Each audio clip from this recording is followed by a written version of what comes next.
on Sports. Presented by the 2015 Honda CR-V, Motor Trend's 2015 Sport Utility of the Year.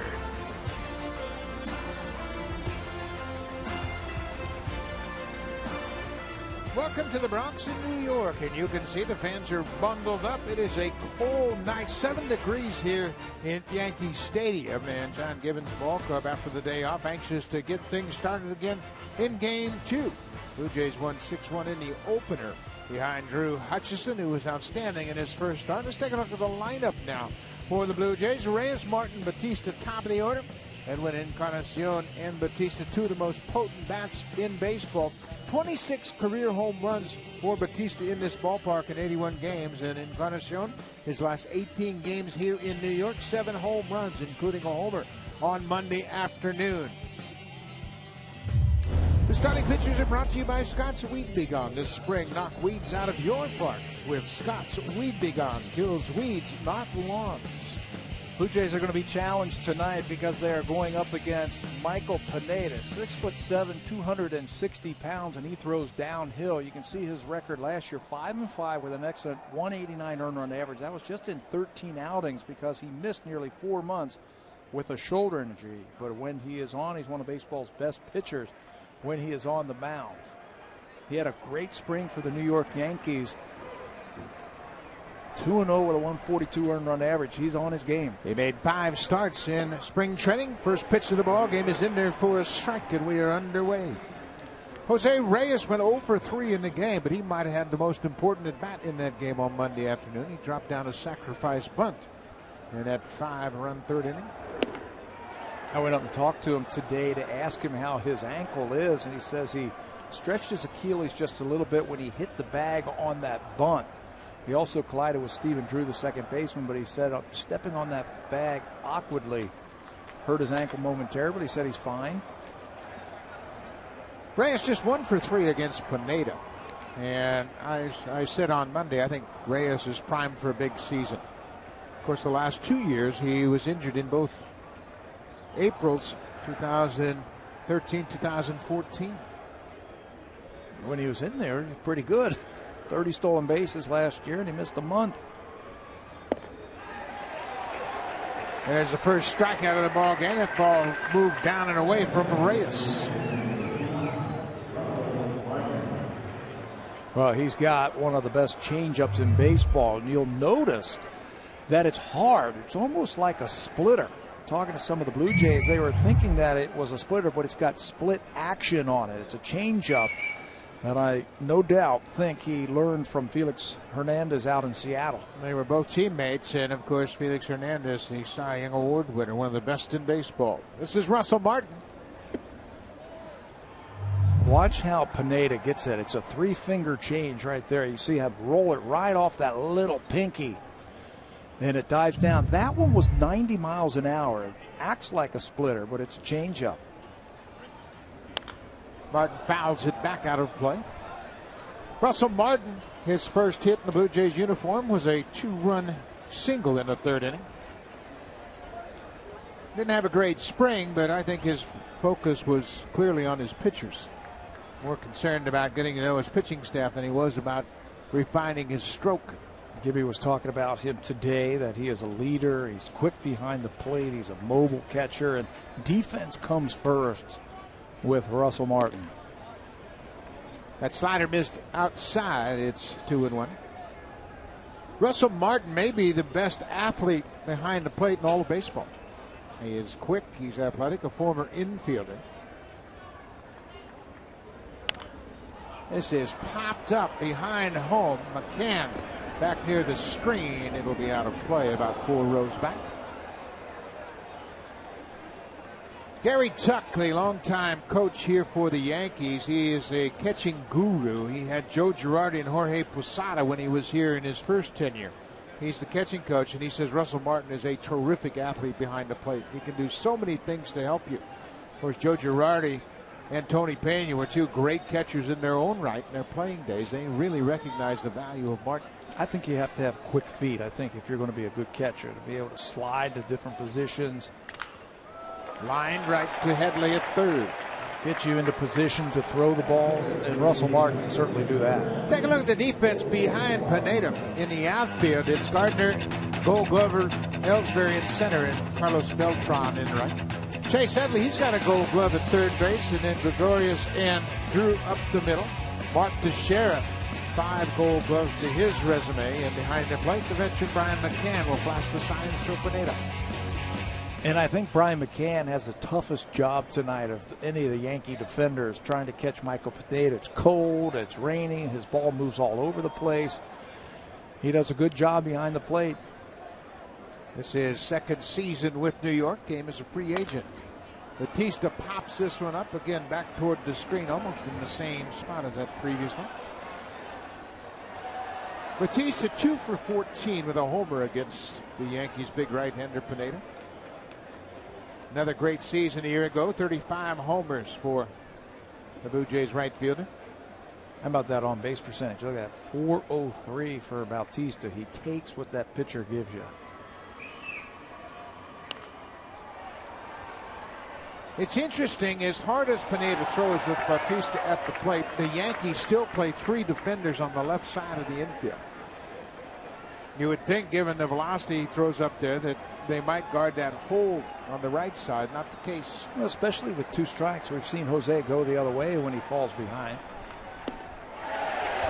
Couple of strikeouts for Pineda in the first. He had a great spring. He's carried it into his first inning in the regular season.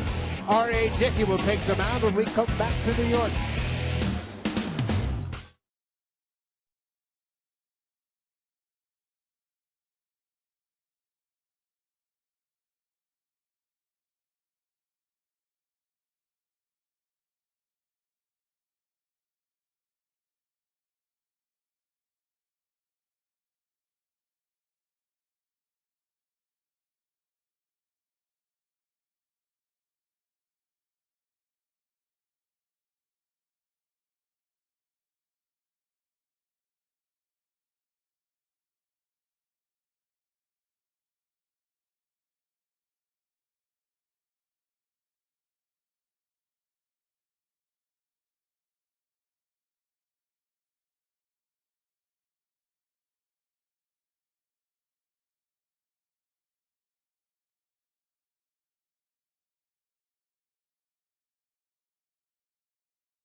For Joe Girardi, Jacoby Ellsbury, Brett Gardner, and Carlos Beltran. Ellsbury has worn out the Blue Jays throughout his career.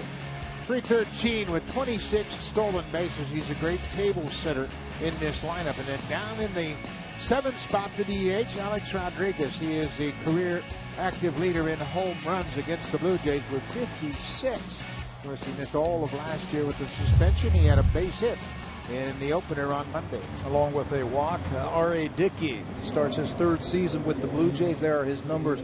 Last year in 34 starts, he threw a team-high 215 2/3 innings last season. He also lowered his earned run average from the previous season. That 371 average put him in the top 25 in the American League.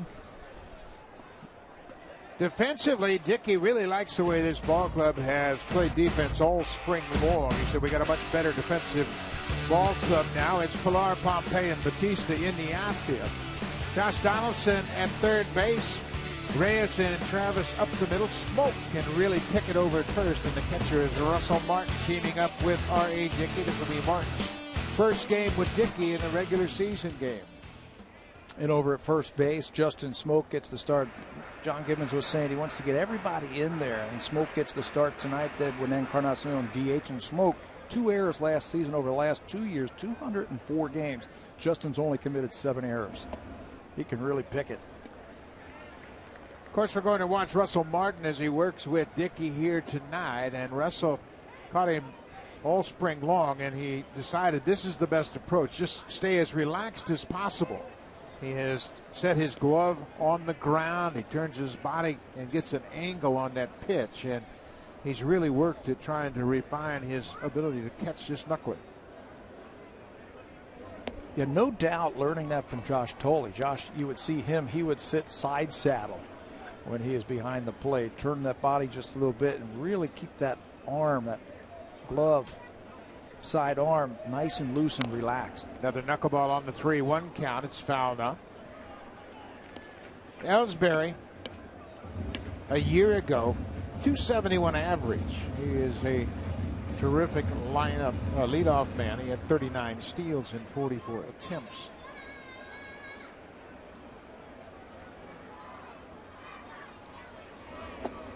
Leadoff walk. That was the one concern that Dickey had all spring long. He wanted to cut down on a number of walks. You can see Dickey before the game blowing in his hands, trying to keep those fingers as comfortable as possible. And it is a dry cold here tonight, even though there's a little bit of a drizzle going on, and when it's cold like that, it's difficult to get a good feel for the baseball. Throwing the knuckleball is a touch and feel type of pitch where he's got to have the good feel for it. First 4 starts last year in the month of April, RA had 15 base on balls in 23 innings. So that's something we're going to have to watch tonight. And no doubt that the Yankees have picked up on that. They understand that. They're very patient hitters. You're going to see them really work over R.A. Dickey tonight. Brett Gardner, the number 2 hitter, takes the first pitch strike.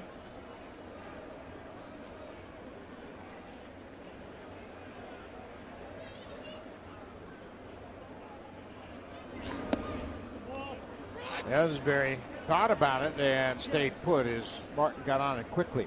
Dickey does a great job for his catchers in that he holds the baseball. He'll really create problems for the base runner as a timing issue over at first. There were only 5 attempts last year against R.A. Dickey trying to steal because he's so quick to the plate. They were 3 for 5 in stolen bases against R.A. last season, but he's quick to the plate. He gives his catcher, even though he throws knuckleball, a chance to throw him out. And he's quick to first. R.A. is a former Gold Glove winner. He won the Gold Glove in 2013, and he understands the value of defense. Hitters are going to put the ball in play against Dickey, and he has to become that extra infielder himself.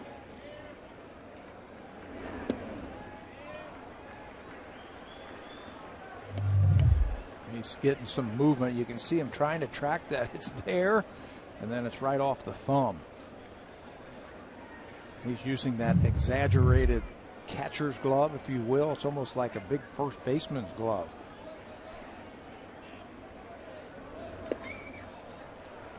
And you can see that ball that went off his thumb, and that's a concern. You know, they talk about, well, it's important that he catches, but another thing, Russell's an offensive player. And he takes one off the thumb and bangs up that thumb, then it becomes an issue when he's hitting. And those are all the things that you have to worry about if you're the manager, John Gibbons. 3-1. Ellsbury looked like he was running. This would be a good time right now to take off and set the tone. If you're the Yankees, they look very lackluster, I thought, on Monday. Now, Drew Hutchison had something to do with that. They look lackluster. You might see Joe Girardi start the runner here to get something going offensively. Not running here. This ball is fouled back to the screen. Brett Gardner, a .322 career hitter against the Blue Jays. He is really happy when he sees that Blue Jays uniform.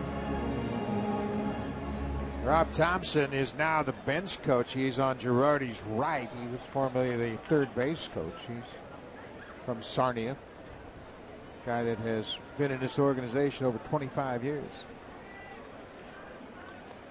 Full count, nobody out. They got him. R.A. Dickey did it perfectly. Pena is arguing that there was no tag, and now they're going to argue that it was a balk. Joe Girardi's doing the same thing from the dugout, arguing that R.A. Dickey broke that front leg before he made the throw to first base. And Jerry Meals says, no way. That was good thinking right there on R.A. Dickey's part. 3-2. He wasn't running on the 3-1. I think he had a sense that he was going to run 3-2. Watch Jacoby Ellsbury get caught leaning towards second base, and Justin Smoke applies the tag just across the front of the jersey. Boy, that was huge. What a turnaround inning. On the 3-2 pitch, he picked off Ellsbury, and then the next pitch he strikes out Gardner. So it goes from a potential disastrous start to 2 outs, nobody on. That couldn't have been ugly right there. Could have been real ugly. But there's R.A. Dickey, all of that experience in the big leagues, feeling that he might take off. He picks him off, and then he does that to Brett Gardner. Strikes him out. Carlos Beltran. Beltran healthy again. He had issues all season long last year with chips in his elbow. It really took its toll on him. He had surgery in the offseason to clean up that elbow, and he says he's 100% ready to go.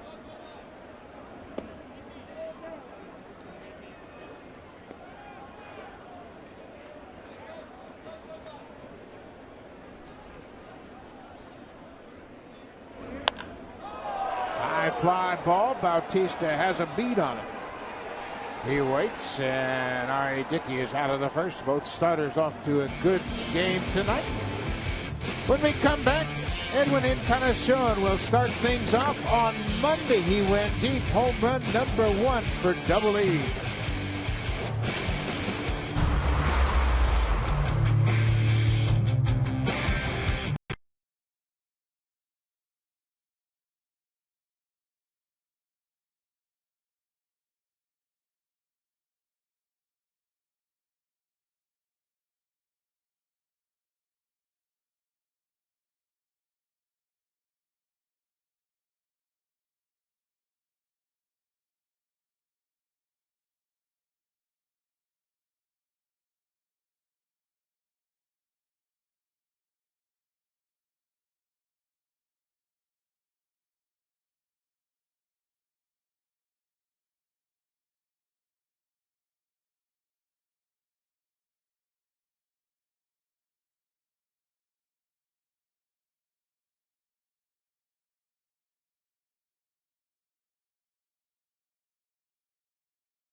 Ball game, and Edwin hit a home run on Monday, as we mentioned. And with that home run, he and Miguel Cabrera are tied with 113 home runs, one ahead of Chris Davis for the most home runs since the start of 2012. It's a pretty impressive list.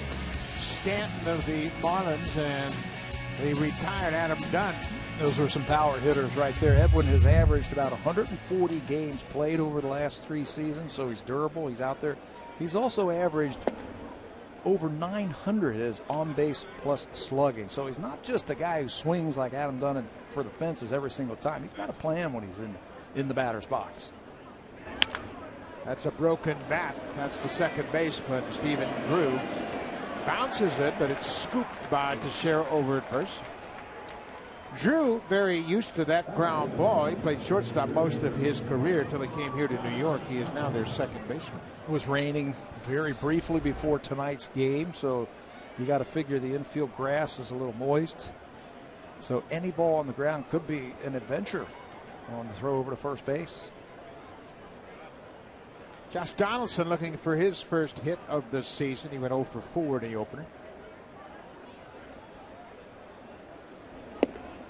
They're going to try to keep the ball away from Donaldson. He is a notorious fastball hitter, loves the ball on the inner half, and they're going to try to stay away from him.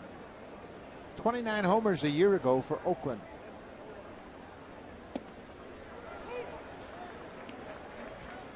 Everybody's anxious to get that first hit of the season, and both he and Batista are 0 for so far. And it doesn't matter how a broken bat, swinging bunt, Texas League, or whatever you want to call it, just get yourself a base hit. Get yourself an average. Yeah, nobody likes to look up on that scoreboard and see 3 zeros. Had a good spring. 6 home runs in the spring, a .327 average. The 6th home run came at Olympic Stadium in Montreal.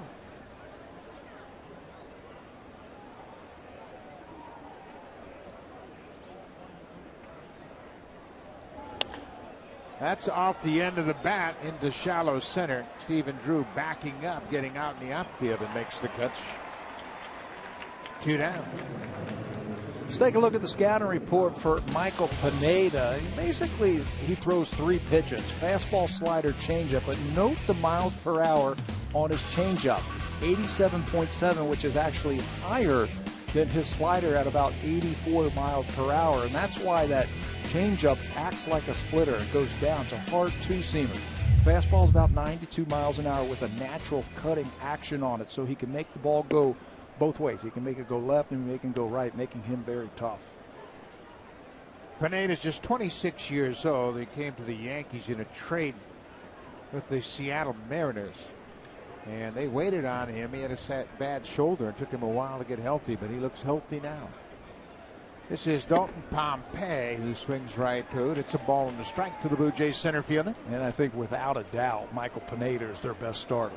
When you take a look at everybody that they have in that rotation, I think he is finally coming into his own as a big league pitcher. There's that changeup, 88 miles an hour, bounced it right on the plate. When you look at Pineda, I mean, you couldn't build a pitcher with a better body. He's 6'7", big, strong body, got great legs underneath him and tremendous leverage. Little tapper. Pineda gets off the mound.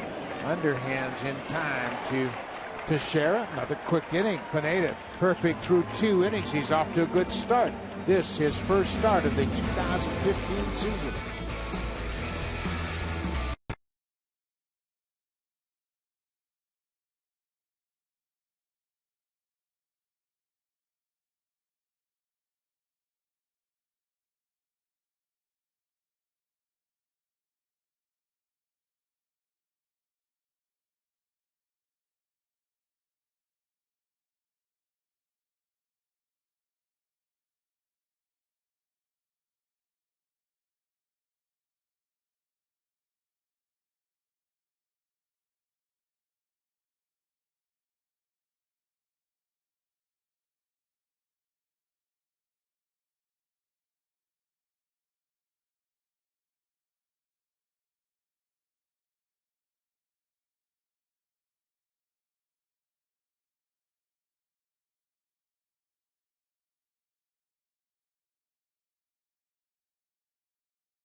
Has moved around, and last year got up to a decent start, but you can see his numbers fell off dramatically in the second half of the season. They certainly did. Look at that batting average of 179, and then the on-base plus slugging of 573 just went straight down in the second half. He hasn't hit 300 since 2005, and he hasn't really been known as a big,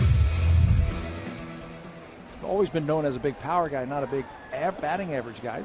Injuries have had some of the problems that he has gone through over the last couple seasons. Mark Teixeira is a switch hitter, but you'll notice he's batting right-handed against the right-handed knuckleballer R.A. Dickey. He's just 3 for 16 for his career against Dickey, and I guess when you can hit from either side, you might want to mix it up a little bit. So far, so good for Teixeira. They're going to have to get that one in quickly. It looks like a leadoff double for Teixeira. The double starts the bottom of the second. Teixeira had 14 doubles a year ago. It's his first of the season. That one was right in his wheelhouse. Knuckleballer, watch it, the tumbling action. Didn't get a lot of movement. It's up about belt high, and Teixeira, we've seen that swing before, haven't we? Right through the ball and drives it down the left field line for an opening double here in the second. Brian McCann, the Yankee catcher. Dickey gets that first pitch in there for a strike. McCann, 232 a year ago, 23 home runs. He's done a pretty nice job of getting acclimated to the American League. Of course, McCann spent most of his career in Atlanta with the Braves. He was their leader last year. And a lot of offensive numbers. Right now, he's just looking to pull the ball. He pops this one up. Pompey broke back, and now he's got a long run, but he's got the speed to recover. That's a tough play for a young outfit. You see a power hitter like McCann take a big cut against Dickey, and you think home run, maybe extra bases. And he was playing deep also to begin with. Big swing, and the ball went up. That's where the corner outfielders are really going to have to help the center fielder on a play like that. They got a great angle of that ball off the bat, and Pompey made it look easy. Chase Headley, a switch hitter as well, batting right-handed like Teixeira.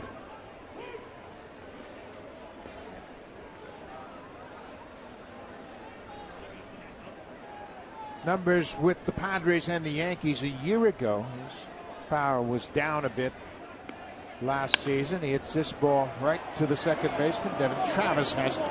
Teixeira moves to third on the out, but now there are two down.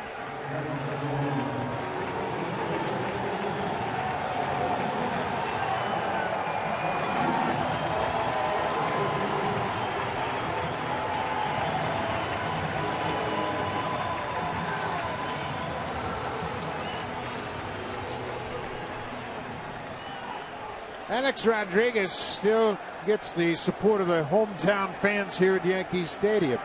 Got a great reception on Monday afternoon in his first game back since 2013. Suspended the entire season a year ago. I'll tell you, we watched him on Monday. You and I had a chance to watch him take batting practice today. He does not look like the same player we saw in 2013. Offensively, he's got his legs underneath him. He looks strong in the batter's box. He looks good. Rodriguez had surgery in 2013, and he had hip surgery, and he didn't come back until August that season.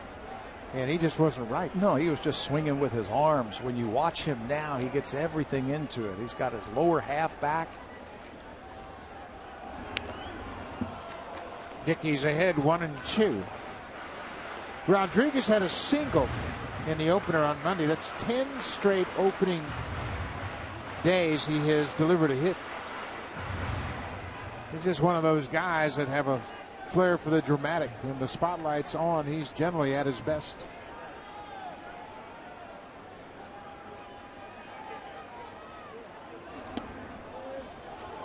Dickey wanted that pitch. You could see by his reaction he thought it was strike three. Pitch tracker said it was just off the plate. It looked like it was trying to bend back in. This is where Russell Martin, with a runner at third base, really blocked that ball. It's chopped off home plate into foul territory. Well, it's really interesting. Russell Martin continues to catch on one knee, even with the base runner at third base. But then again, that gets back to what we talked about earlier with his athleticism. He is just as comfortable with that knee on the ground as he might be in a normal, traditional catcher's stance.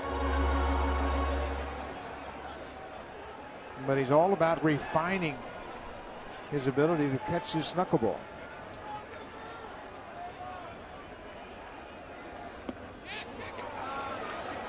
They asked for the appeal down to Jerry Meals at first base. He said no swing, it'll be a full count. You got to believe that runs are going to be at a premium tonight, and the team that scores first is going to have a distinct advantage in my mind. Stephen Drew will be next if Rodriguez can reach. Two good pitchers, the weather. The elements, everything. Dickeys strikes out Rodriguez. Leadoff double. The Yankees can't take advantage. Couple of strikeouts early on for Dickeys.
Presented by the 2015 Honda CR-V, Motor Trend's 2015 Sport Utility of the Year.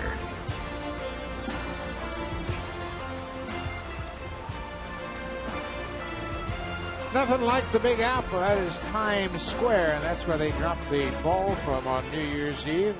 Crowd is bundled up here tonight.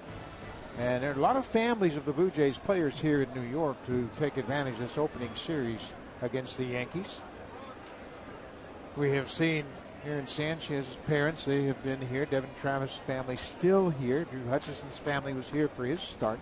Dalton. Roberto Osuna's family is here. Dalton Pompey's family came for the opener. Good place to celebrate the opening of the season with your son as they play against the Yankees. Kevin Pillar had a good opener, 2 for 4. And he started the Blue Jays rally with that leadoff base hit in the 3rd inning, and then picked up another base hit in the 4th inning. Also had a stolen base in that game. Straight steal, and he was safe at second base in the 4th inning. Was stranded out there by the Jays. Good all-round game. There's a strike. Yeah, you talk about that steal. He kind of banged up his hand as he slid into Stephen Drew at second. 2-1 pitch. Right at the knees. Pillar had a good look at it. That's something he's really trying to work on. Don't chase those borderline pitches, and something that created a lot of problems for him the last couple of seasons. I think because he's got a lot of less movement in that batter's box. He's not moving around as much. Little chopper toward third. This is going to be a base hit. Kevin Pillar with a leadoff single. First Blue Jay to reach. 2 strikes, and Chase Headley had moved back, and you couldn't roll it out there any better than this. Gets on top of that breaking ball and just deadens it right in front of home plate. Swinging bunt, and you can see how far Headley had to come in. He just picks it up and hands it over to Pineda for the Blue Jays' first hit. Pillar can run. A lot of people don't realize what a good base runner he is. He's got pretty good speed. This is Justin Smoak getting his first at bat with the Blue Jays. Check that. He got an at bat on the opener after he came in defensively. John Gibbons was talking earlier today that he wants to try and get everybody in this series and make them feel part of the team, get them involved. And that's why Smoak is in the lineup tonight. Edwin Encarnacion is DHing. Cold and rainy night. You know, Edwin's had some back problems in spring training. So I think that was a good idea just to let him DH tonight and put Smoak Glove in there. I was right the first time. Smoke did not get an at-bat on Monday afternoon. This is his first official at-bat of the season. They play the shift on Smoke. He's a switch hitter batting left-handed. Smoke made some nice adjustments throughout the course of spring training. Got off to a terrible start with the bat, but at the end started to show some power. Well, they flattened his bat just a little bit. He was wrapping it behind his back just a little bit too much, creating a really long swing plane. So they flattened it out just a little bit. You can see it right now. It's just where it should be, right off of his shoulder. Deep drive to right field. Beltran looking up off the wall. Pilar is going around third. He's going to get the stop sign, and Justin Smoke just missed his first home run by a matter of inches. You know what else they told him, Buck, is they said, you know, Justin, you're a big guy. Stop hitting so many ground balls. Get the ball up into the air. Just try and drive the ball. Let me see you be aggressive a little bit more. And he took off. He had a great second half of the spring. There's the pitch that's out over the plate, and watch how he attacks it. Shorter stroke. You can see how that back shoulder drops just a little bit to get the ball in the air. Lofts it, and with the topspin that he put on it, that kept the ball in the ballpark with a nice approach against Michael Pineda. Smoke has hit .317 for his career in this ballpark. Mind you, just 41 at-bats, but that's his second career double at Yankee Stadium. The Yankees will play the infield back early in this game. Devin Travis stays on that outside pitch and fouls it into the seats. How about that? First pitch breaking ball. He's a home run hitter. Devin hit his first major league home run here on Monday afternoon. A leadoff homer in the seventh. That was his first major league hit.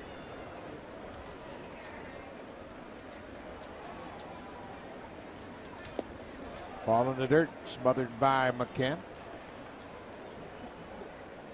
Travis became just the second player in club history to hit a home run as their first major league hit. That occurred on opening day, and the first player to do that was the first game in Blue Jays history. It was Al Woods, who got a pinch hit home run as his first major league hit.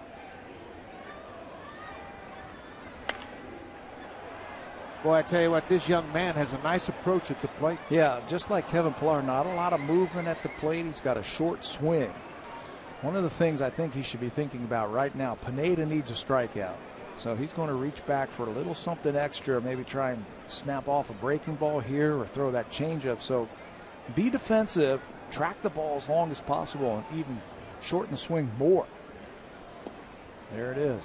Good job laying off that hard breaking ball. That runs the count to 2-2. You know, that's one thing that the Blue Jays have said about Travis after they watched him in spring training. Is all you have to do is watch him for a few days, and you can see he's got great baseball instincts. He understands the game. He's smart. He has good at bats. Travis turned 24 years old on February 21st. On the ground, Gregorius dives, gets to his feet high at first. Kevin Pillar comes in to score. It'll be an RBI for Devin Travis. An infield hit. Blue Jays lead it 1-0. You know, when you have a short swing, you don't have a lot of movement, you can track the ball just a little bit longer. And when they hang a breaking ball, Pineda hung that breaking ball right there, and Devin was waiting for it. Good piece of hit and sends it right back through the middle. Justin Smoke did a good job. There wasn't going to be a way for him to advance. Goes back to first base, infield single, and this is the same situation we saw on Monday afternoon. That was in the third inning with Reyes at the plate. Runners at first and second, nobody out. Chase Headley, the third baseman, way in on the grass at third. Teixeira at first on the edge of the grass. Reyes dropped down a bunt to third. Do you give him one shot right here? The swing? To swing away? I mean, everybody is way in. Even the middle infield is way in. You were right on the money, Pat. He hits it deep to right. Tagging at second is Smoke. Beltran makes the catch. Smoke will move to third base. Good call, partner. He can reach the seats, Jose Reyes, and with runners on base, he's very aggressive on first pitch fastball. Maybe the Yankees say, hey, okay, he's going to bunt. I'm going to throw a fastball right down the middle and let him bunt into an out. pulled that ball, just missed a 3-run homer. Yeah, that was a good call by John Gibbons. Go ahead and see if you can't get that first pitch fastball. Reyes hits it deep enough to move the runner from second to third. Now Russell Martin will bat. You know, and this is no knock on anybody, but on Monday it was Kevin Pillar at second base, who runs a little bit better than Justin Smoke. You almost have to put down a perfect bunt to move both of those runners up. So that's a good move by John Gibbons. Smoke now at third. Travis at first. 1-0 Blue Jays. Russell Martin with runners at second and third on Monday afternoon grounded a base hit to right, drove in 2.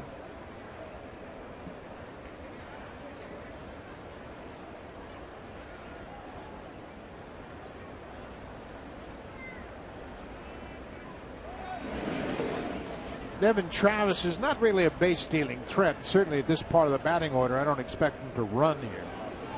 And you got your number 2 hitter, and then Batista behind Martin.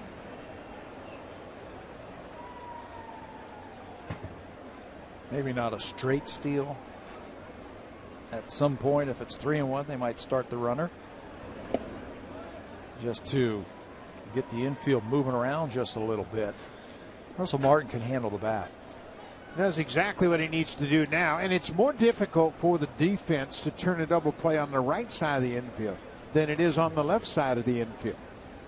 So generally, when you think about an at-bat, you want to make sure you stay on the ball. And huge numbers a year ago with runners in scoring position. Big hole on the right side of the infield to shoot for. Well, he was staying on that ball even though the ball was inside a bit. Hitting coaches will tell you all the time there are a lot of RBIs to the opposite field. And when you stay on a ball like that, you have a tendency to put the bat on the ball and not strike out. Yeah, and all they're saying is just wait a little bit longer. Track the ball, just don't commit too early. You're right, just keep the ball on the ground. You can roll it through the right side.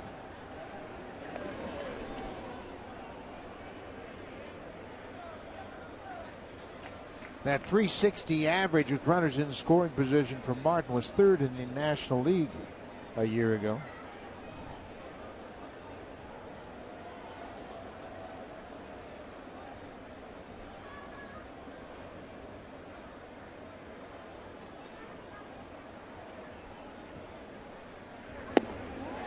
That on and miss. Big strikeout for Pineda.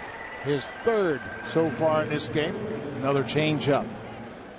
You got Reyes to strike out on a changeup, and that's nasty. It's hard, like we were saying, 86 miles an hour with some downward movement. We saw it with Tanaka in the opener, and we're seeing it already with Pineda tonight. The Yankees aren't going to challenge the Blue Jay hitters with many fastballs. No, maybe for show. We'll get them out with breaking balls. 2 outs for Batista. I know they're not running now. Yeah, he's up there for a reason, right? Batting in that part of the lineup.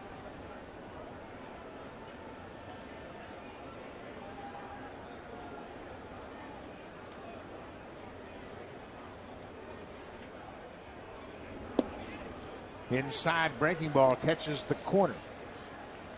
Well, that's something that pitchers have done over the last decade or so. They'll throw that breaking ball to power hitters inside. When I was catching, that's the last thing you wanted to do. That was a no-no. That was a hanger. Yeah, back in the day, because guys would bail and wail on it, wouldn't they? Defensive swing. Bautista just gets a piece of it.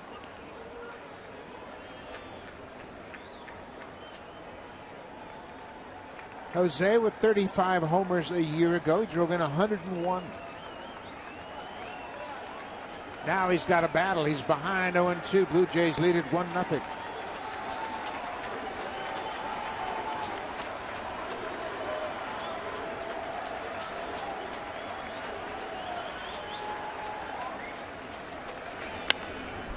High fly, that's going to reach the seats down the right side. He had a good pitch to hit right there, too. 0-2. Pineda went right after him and made a mistake, and Jose missed it. Pineda's had the upper hand in this matchup. Bautista struck out to end the first. Jose is now 2 for 15 against Pineda. We just got to believe those averages are going to start to swing in Bautista's favor.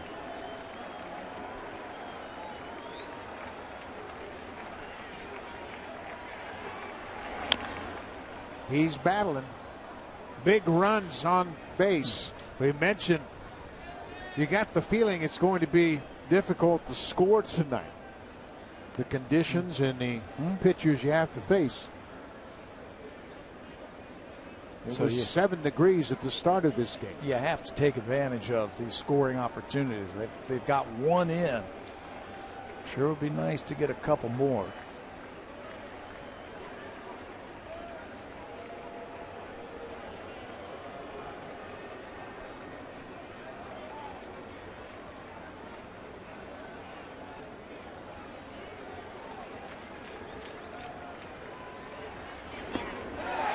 Great changeup, another strikeout. A couple of strikeouts minimize the damage, but the Blue Jays have taken a 1-0 lead on a base hit by Devin Travis.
Buck, a lot of very proud parents here at Yankee Stadium tonight, including Kevin Pillar's father, Mike. And Mike, after everything that Kevin went through last year, how happy were you to see him make the progression he did and be able to be an opening day starter for the Jays? Oh, I'm so happy. I can't even tell you.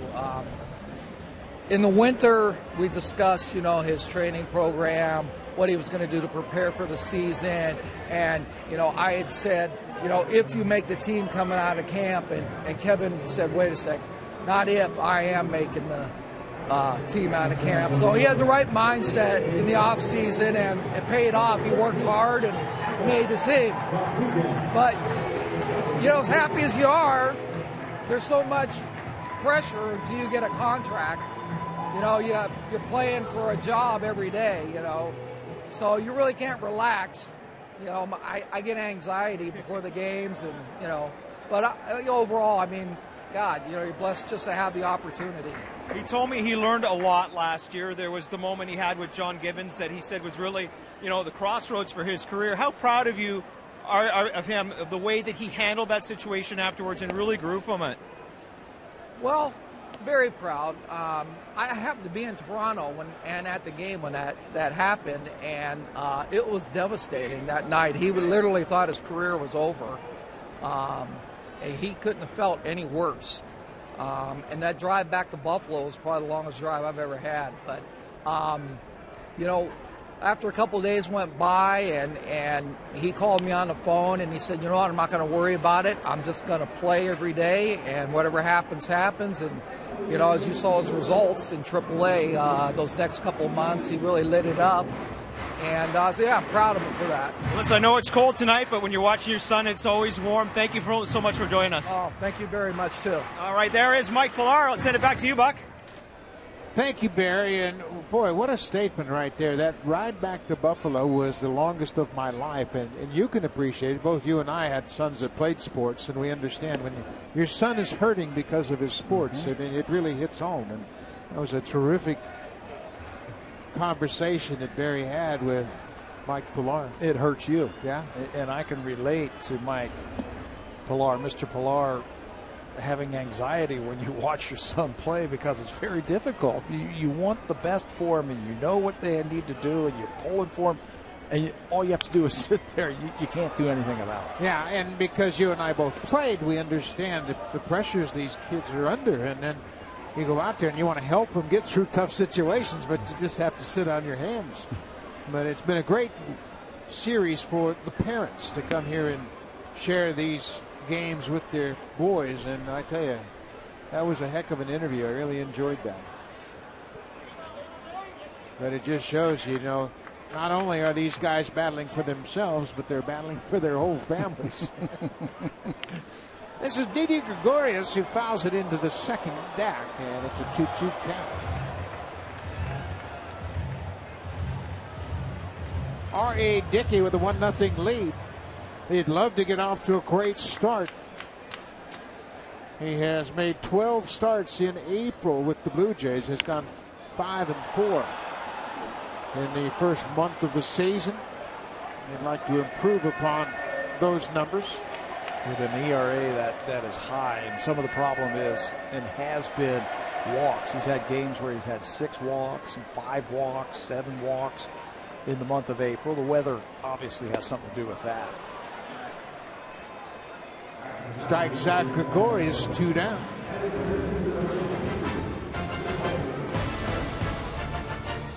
The championship-winning Honda CRF 450R for those who dare to ride red.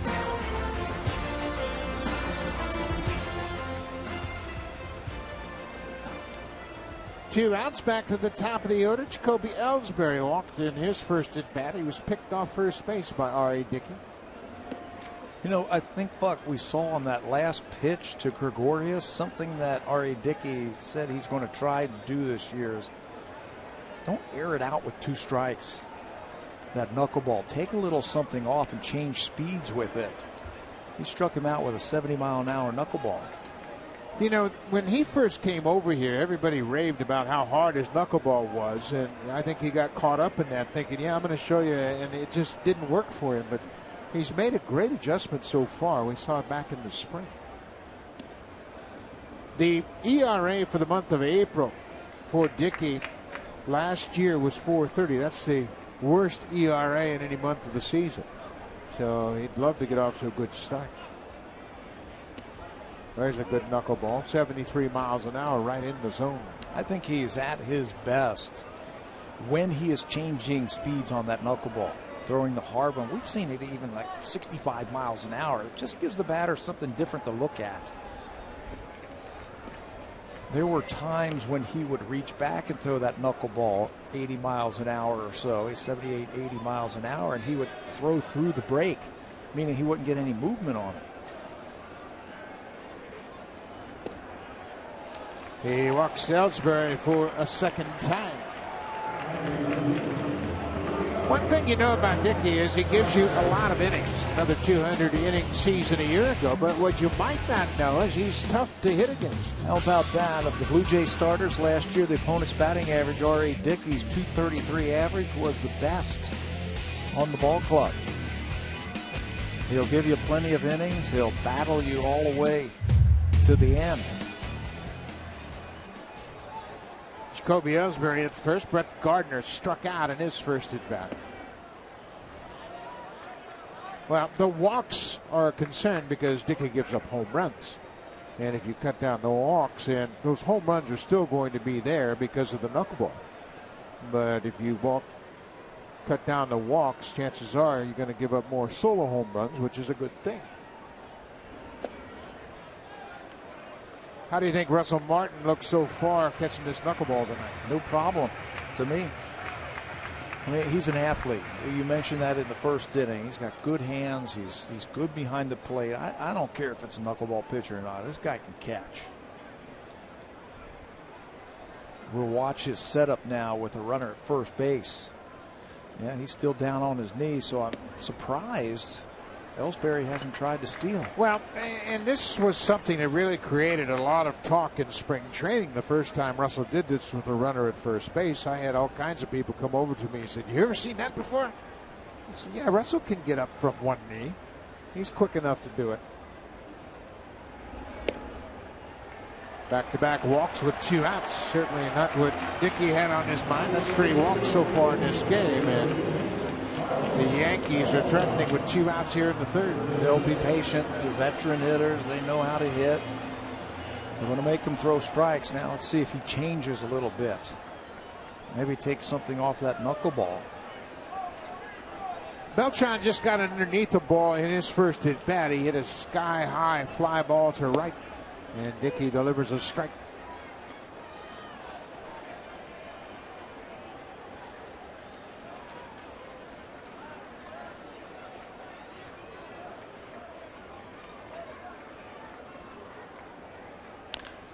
Ground ball just outside the bag at first.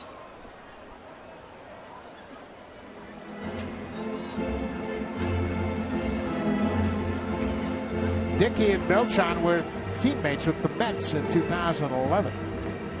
Well, Beltran knows basically what Dickey's all about. Beltran a year ago, 233 with the Yankees in 109 games.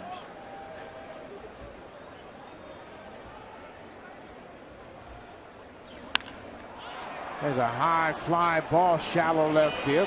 Kevin Pillar calls for it.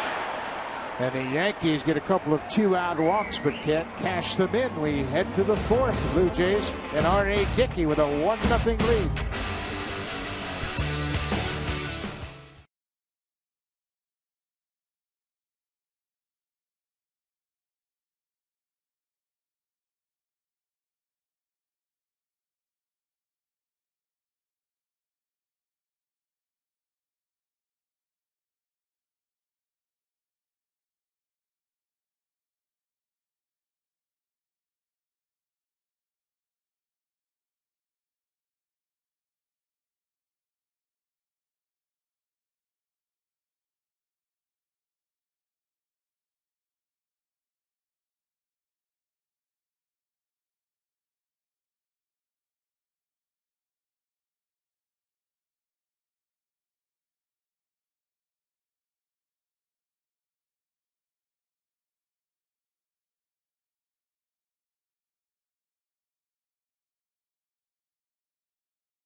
Get there next year.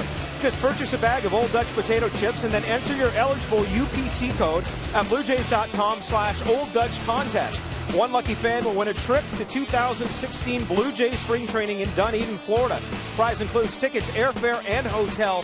Full contest rules at bluejays.com. And boy, gentlemen, wouldn't it be nice to be in sunny Florida today? Oh, what's wrong with 7 degrees, Barry? It's not that bad. I actually had a guy say to me down on the field today that they got tired of all the heat in Florida. I'm like, are you kidding me? You're tired of all that sun every day. It was hot. It was 80 degrees. Yeah, you take a little of that sun right now in New York. How about breaking up the shifts? Edwin Encarnacion goes opposite field, leadoff single.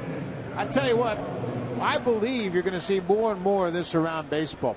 Hitters have egos too. Yeah. And they want hits. And they've had a couple of years to try and figure it out. That natural cutting action right there by Pineda plays right into Encarnacion's swing as he just rolls it into the outfield. But hitters have had a couple of years now to figure it out and how you're going to beat the shift, and I'm with you. I think they're going to try and go the other way or bunt for hits a little bit more and straighten out all those hitting alleys. I am a firm believer that the game will take care of itself.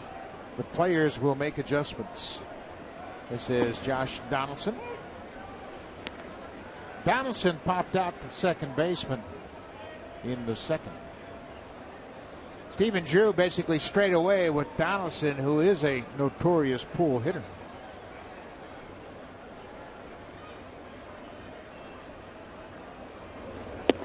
You see Donaldson wearing glasses, and more than anything, this is to counteract the cold wind. And nobody knows cold, windy nights more than Josh Donaldson, having played in Oakland the last 3 years. Just dries up the tears in your eye, and you can't see. Nothing looks very clear.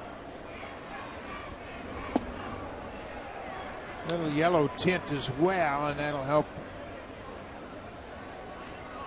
You know, Buck, I think what the Blue Jay hitters can do, because Michael Pineda has such good control, I don't think they have to worry about getting one up and in.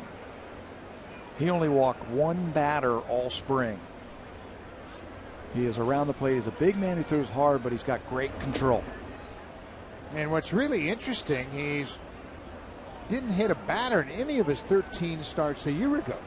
Now, if I'm 6'7", and I got a pretty good arm, every once in a while I might just let one get away. Just to knock a guy down, just to put the thought in his mind. Yeah. I mean, 6'7", first of all, you're intimidating to begin with. And you throw hard, but he's got great control. That was a breaking ball. In spring training, through 19 innings, had 1 walk and 23 strikeouts. Yankees love Pineda. You talk to Joe Girardi and Tony Pena, Larry Rothschild, the pitching coach. They love him. He's enthusiastic, great kid, hard worker. He's just been hurt. Yeah, and they gave a big prospect to get him, and now they've been waiting for him. This is bounced foul outside of third. The only question mark they have with Michael Pineda is health. Is he going to be able to stay on the field to get his 30 starts? He's never made 30 starts in the major leagues. He has just thrown over 107 innings. That's the highest total any one season he has been able to compile. Full count. Encarnacion at first. Not running. Cut on and missed. Donaldson strikes out. That's 5 strikeouts for Pineda.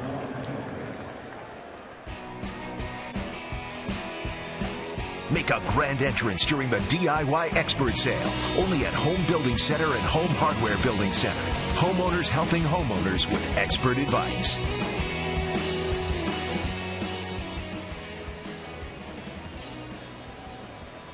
1-0 Blue Jays.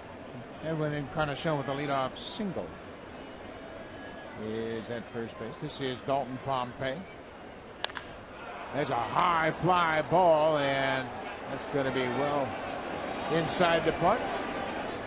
Beltran makes the catch. 2 down. This copyrighted telecast is presented by authority of Rogers Blue Jays Baseball Partnership and may not be reproduced or retransmitted in any form. And the accounts and descriptions of this game may not be disseminated without the express written consent of Rogers Blue Jays Baseball Partnership. It is a cold night at Yankee Stadium. But the fans are here. They're all bundled up. The toques are out. Blankets are out. Everybody trying to stay warm. Kevin Pillar had a little chopper up the third baseline for an infield hit his first time up. Came around to score the only run of this ball game.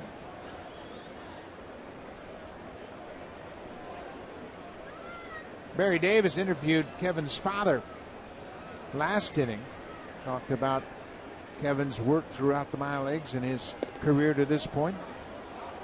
The incident they referred to, Kevin Pillar last year was lifted for a pinch hitter, and he was disappointed. His family was in town, and he just probably never had been pinch hit for before. And he kind of slammed his bat down on the steps, and right after the ball game, he got sent back to minor leagues. When he got to the end of the bench, he also fired a bat down into the runway. And, you know,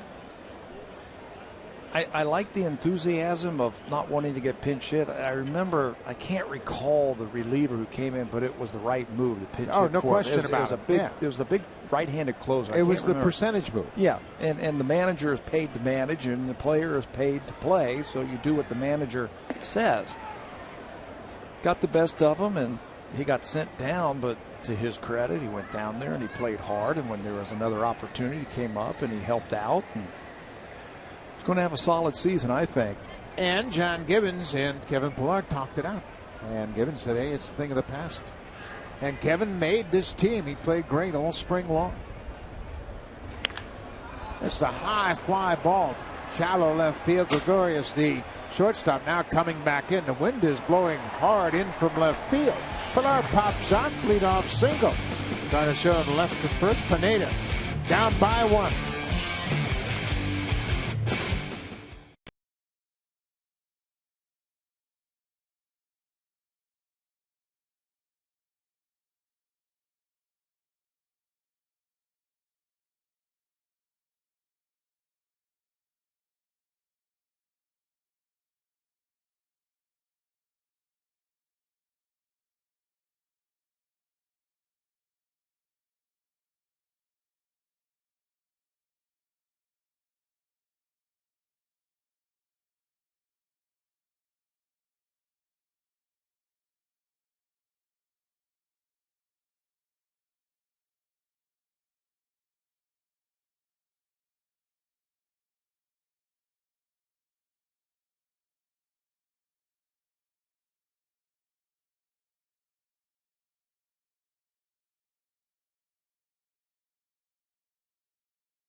A little bit more on R.A. Dickey and the Blue Jays.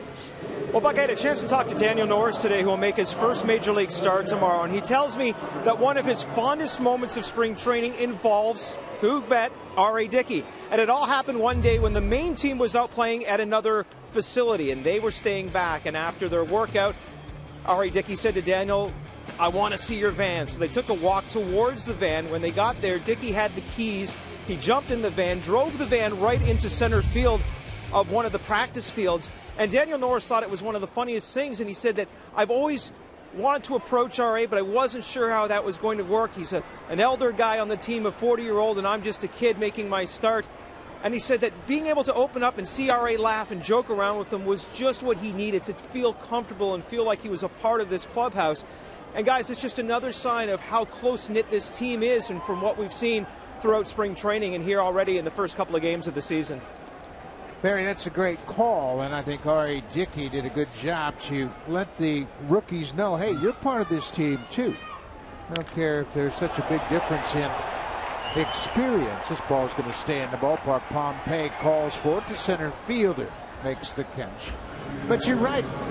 Norris, who will start tomorrow night, is 21 years old. Dickey's 40, and it's quite a gap in experience. But Dickey understands when you have young players, especially talented players like the Blue Jays, they're part of a team. You're 25 men. You need everybody pulling on the same rope. And Dickey really made a nice gesture to let the young players know that. I think he likes the idea, R.A. does, of being the elder statesman, if you will. Teaching these kids, what was he saying? They're like kids, they're like children. They need to learn from their parents, and the older players are the parents. And if you do the right thing, the players are going to do the right thing. Absolutely. And he said it's not like a big brother thing. It's almost like a father-son thing. I mean, the age difference is such. Now, when you have Sanchez, who's 22, Norris, who's 21, Hutchison's only 24. And then you've got the two 20-year-olds down in that bullpen. This is dribbled up the first base line. Smoke is right there. McCann's retired. Let's check in once again with Barry Davis.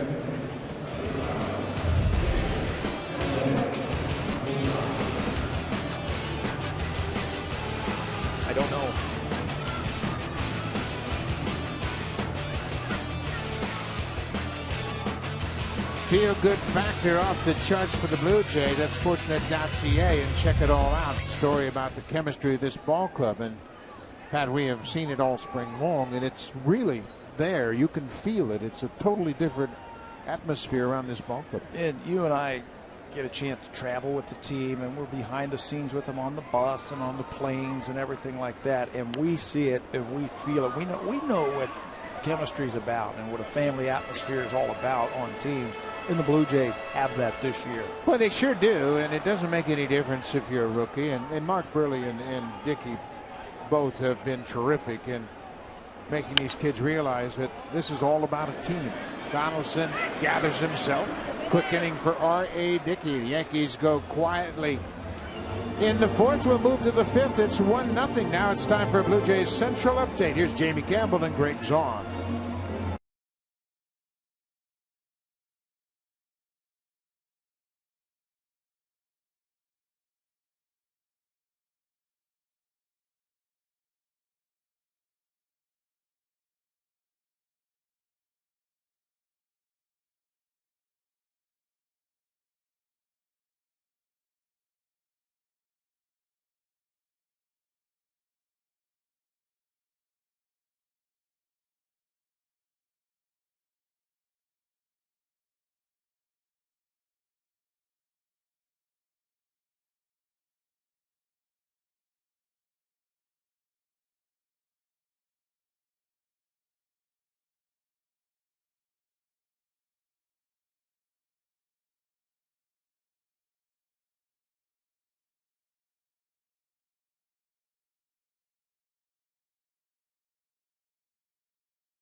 Listen to live audio, follow games pitch by pitch, and enjoy in-game video highlights.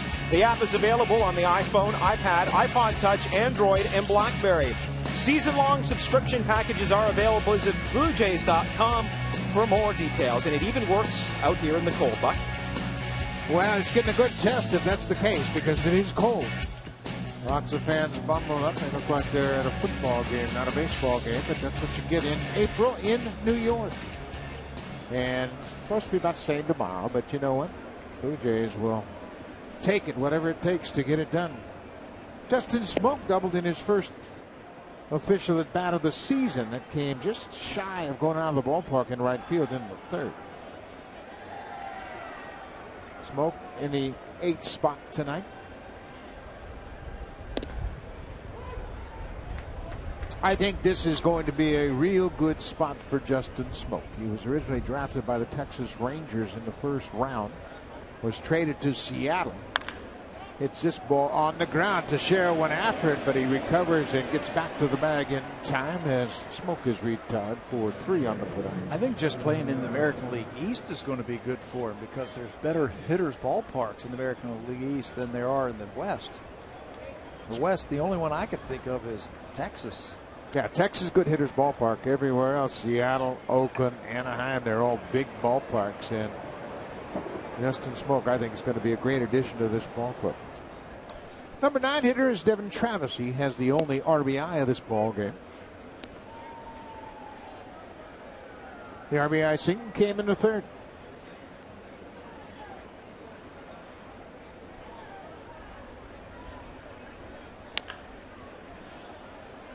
Just foul. Chase Headley made the throw, so he couldn't wait on the umpire. He unloaded in a hurry, but it's foul. On Monday, Devin Travis had the thrill of his life. Watch this. Jason Shreve, liftoff to left field. Really no doubt about it. And we were talking to him after the game and on the off day. I believe they got the ball back. They were trying. They were looking for it. The person wouldn't throw it back, but I believe they got it back. I'll check out on that.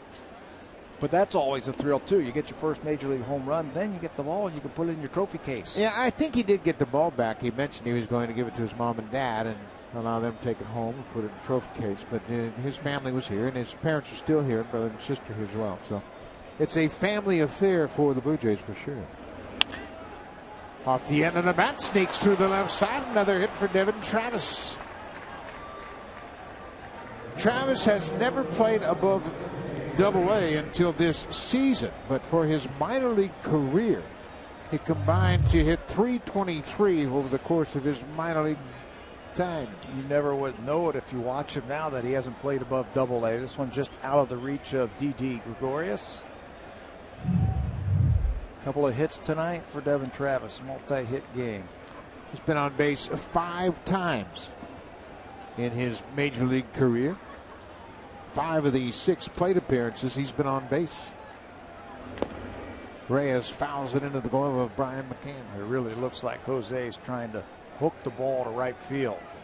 He's got a hole on the right side of the infield to work with Travis at first base, Teixeira holding the runner on. He could rattle one down into that corner. I think he'd get himself an RBI.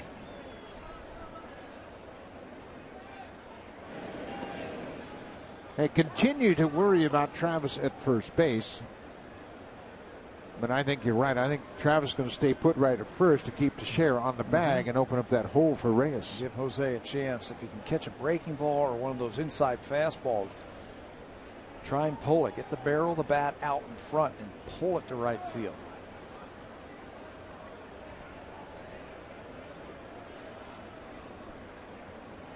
You know, the best way to combat that is to throw change-ups. And right now you can see McCann and Pineda trying to get on the right page. He's got such a good change-up, and it goes down. You can get a lot of ground balls with it. Been effective for him all night long. He also has 5 strikeouts. Looks like they're going with the slider here. Reyes was out in front. Jose really had a good spring. He's swung the bat well all spring long. He is looking for his first hit of the season. He's 0 for 5 so far.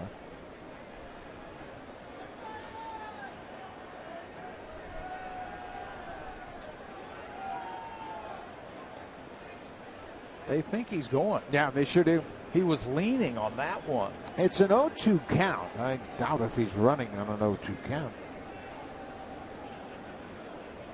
John Gibbons is not one to really force the offense. He's got so many good hitters in the lineup. There's no reason to.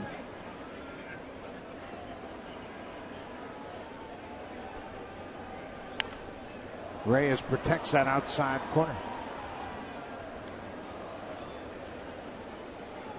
Luis Rivera, he's all bundled up down at third base, going through the signs. McCann looks into the dugout. Coming right back with the same pitch. Coming back with that slider. And that time Jose saw it all the way.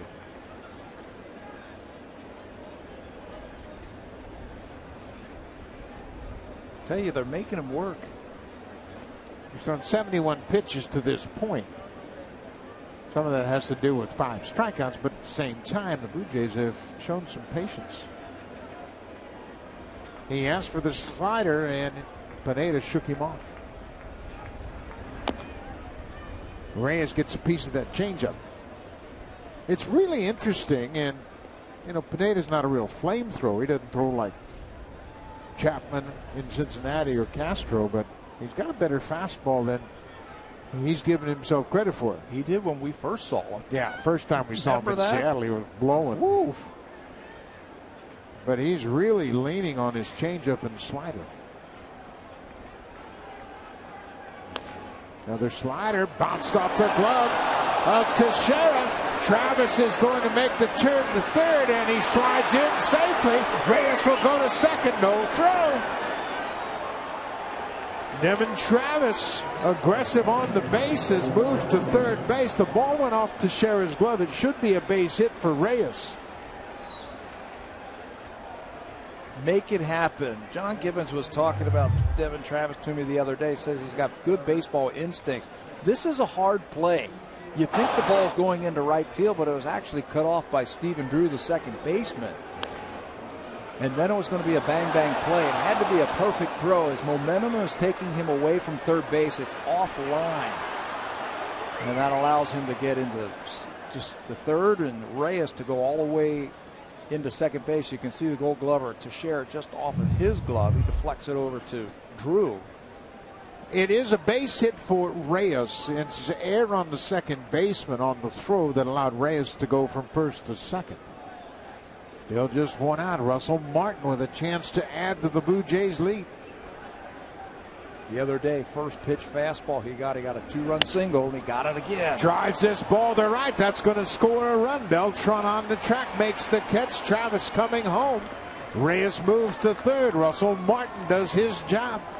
Just like on Monday with a couple of runners in scoring position. First pitch fastball, and Russell was waiting for it. Didn't try and pull it, just went with it. It's got that cutting action on it. He would have rolled over on it. He stayed with that and drove it out there for sac fly. Blue Jays are doing a lot of things right early on.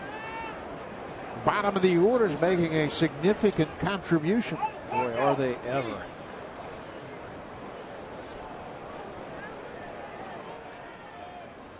Jose Bautista with Reyes at third and 2 outs.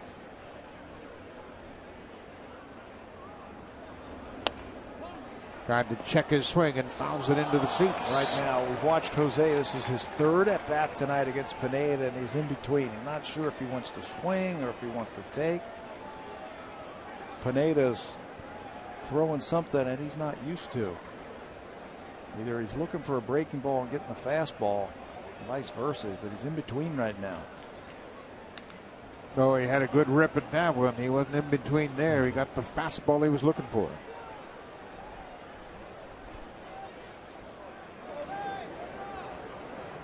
Devin Travis appears to be getting some medical attention.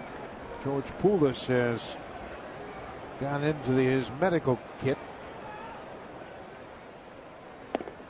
Bautista strikes out for a third time, but the Blue Jays add a run here in the fifth. Russell Martin on a sacrifice fly. 2-0 Jays.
Blue Jays anytime, anywhere. Visit Sportsnet in the App Store to download. A very handy thing to have if you're on the go and you want to watch the Blue Jays. Great place. You can take them anywhere. Buck? Thank you, Barry. And People are bundled up here in Yankees Stadium. The Blue Jays feel a little bit better now. They've got a 2-run lead. It's 2-0 as we head to the bottom of the fifth. R.A. Dickey will look to Alex Rodriguez to start the bottom of the fifth.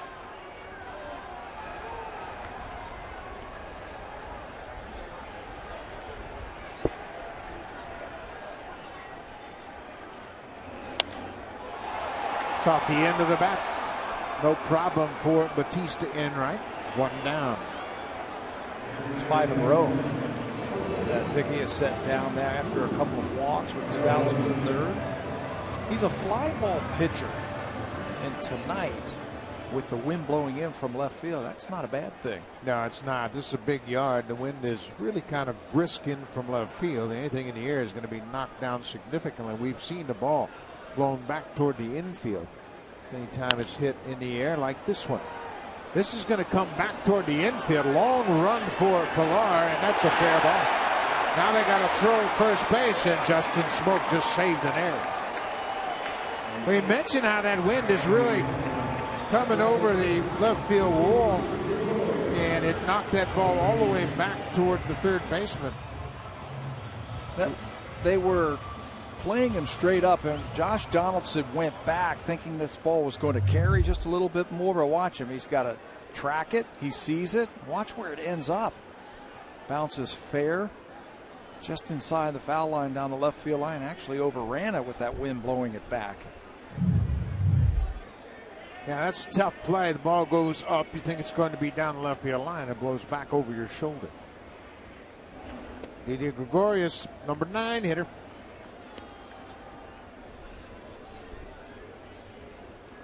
Gregorius had a base running mistake here in the opener as he was caught trying to steal third base in the 8th inning. Bouncing ball. Travis shovels to Reyes quickly to first. Double play. So that windblown single does not prove costly to R.A. Dickey. Devin Travis waited on it, flipped quickly to Reyes to get Dickey out of the inning.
Honda, the Tampa Bay Rays in town, April 13th through the 16th. The Honda home opener is sold out, but if you're looking for tickets for the remainder of the series, you can at 416-341-1234 or BlueJays.com, and I can guarantee you, gentlemen, the roof will be closed, and you will not have to deal with now the droplets of rain that are falling here on this cold evening, although they could be snow flurries. Oh, Barry, it's just another great night at the ballpark. What are you talking about? Come on. Blue Jays have a 2-0 lead. Jets fans know what to do with those toques. Edwin Encarnacion has got 1 for 2 so far tonight. Blue Jays 2 runs on 6 hits. The Yankees are being shut out on just 2 hits, and one of them was the pop fly that dropped fair.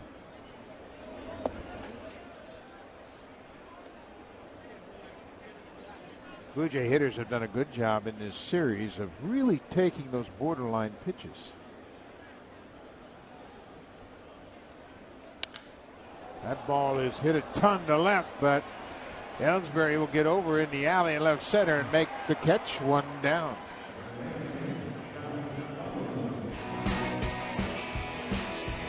Blue Jays on Sportsnet. Brought to you by Scott's Coated Grass Seed. This spring, build up your outfield, even if you miss a day of watering, with Scott's Coated Grass Seed. I would like to have seen that ball in August. Edwin smoked that ball. Yeah, he hit that ball a ton. And it went nowhere tonight. Blue Jays won't be back to Yankee Stadium after tomorrow night's game until August. They will play a series in August and a series in September. It'll be a long time before we're back here at Yankee Stadium.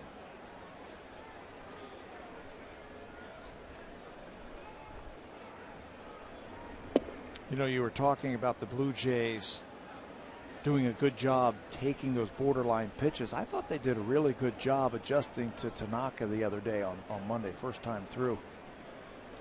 Brooke Jacoby was saying the same thing before the ball game today, that he thought after they saw him for the first time, they did a good job of really zeroing in on that breaking ball low.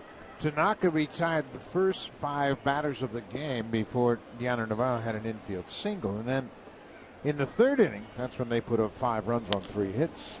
This ball's off the end of the bat. Beltran, the right fielder, is there. 2 quick outs here in the 6th.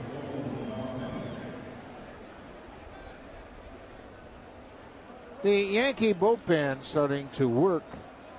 Justin Wilson, the left-hander, and Chris Martin, the right-hander, start to loosen up. We've only seen them 1 game, but the Yankees appear to have a pretty good bullpen. Yeah, they're deep. They've got a little bit of everything, and they had all those strikeouts last year, and I think they added to it this year. Dalton Pompey shows bunt and pulls the bat back. Everybody they have out in that bullpen can throw strikes and strike you out.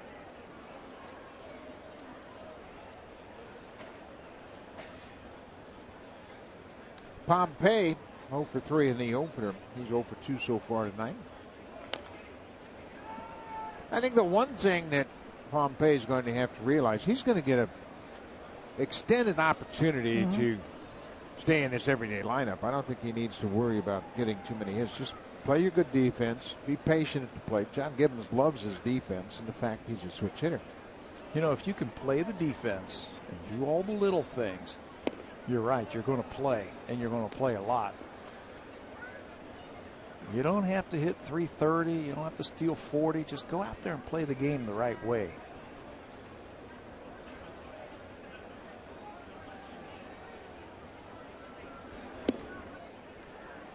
We mentioned Pompey is batting in the 6th spot tonight. And the Blue Jays, you hear all the prognosticators and the analysts around baseball, they talk about the Blue Jays top of the order being one of the best in baseball. Well, if they can get some production from the bottom of the order, this is really going to be some offense. It's going to be deep, and it's going to be tough on the opposing pitcher. They won the game the other night, or the other day. Reyes didn't have a hit. Bautista didn't have a hit. Donaldson didn't have a hit. Still won by 5. Those 3 combined to go 0 for 12, and they scored 6 runs. So Dalton Pompey draws the 2-out walk.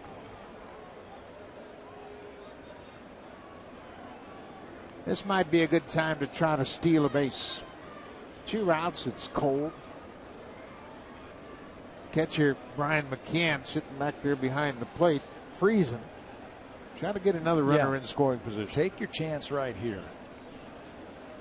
Now you want to go early in the count. That's what the Yankees think. Pompey gets chased back to the bag.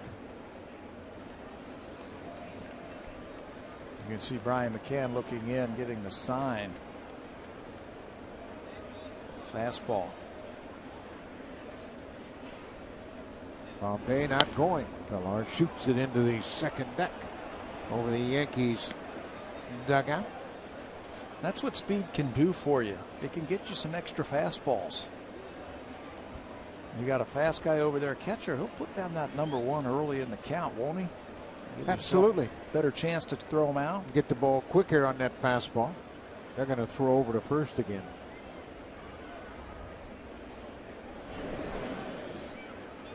That has become the universal sign for the throw over, that thumb. Years ago, when you saw that thumb, that meant to knock the hitter down. Of course, that's not part of the game anymore. McCann threw out 37% of the runners a year ago.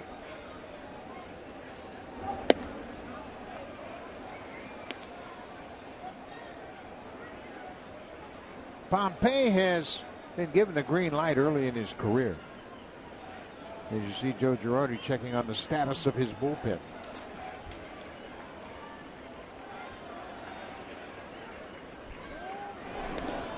He's getting back easy. Yeah. Against Pineda. Big right-hander takes a long time to get that ball over to first base, but he can take another half a step if he wants to.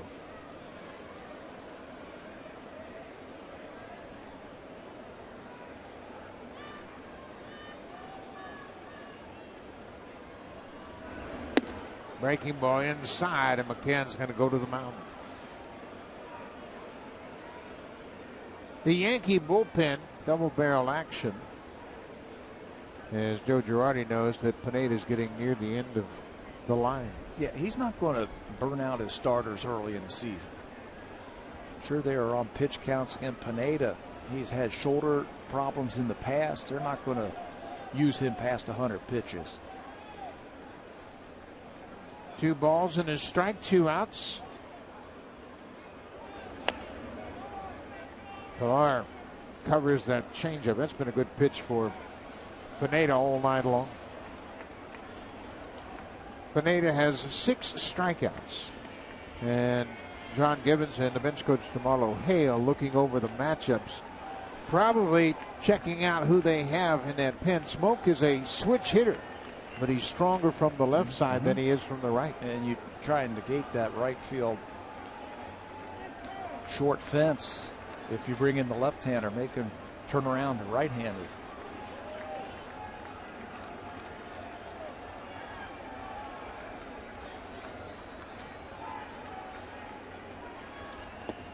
Bounced into dirt, snap throw to first, and McCann confident that he can throw it anywhere down there to Sharon. He's going to get it. Yeah, he'll get it. Now 3-2. 2 outs. He can get a running start over there at first base. McCann, what a pick behind the plate. Watch this. Backhand, picks it, and then says, oh, let me get the guy at first base. That would have been a heck of a play if he could have pulled it off. Yeah, he threw it flat-footed and bounced it, but Teixeira, the Gold Glover, was able to make a play on the short hop. Full count, 2 outs. Pompey will run now. There he goes. Ball is driven to left field. Gardner on the run. He's got great speed, and he runs it down. Pilar hit it hard again, but that wind coming in from left field held it up and allowed Gardner to track it down. The Blue Jays have been hurt a couple of times by the wind here at Yankee Stadium tonight.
NCAA/baseball and get an extended 60-day free trial.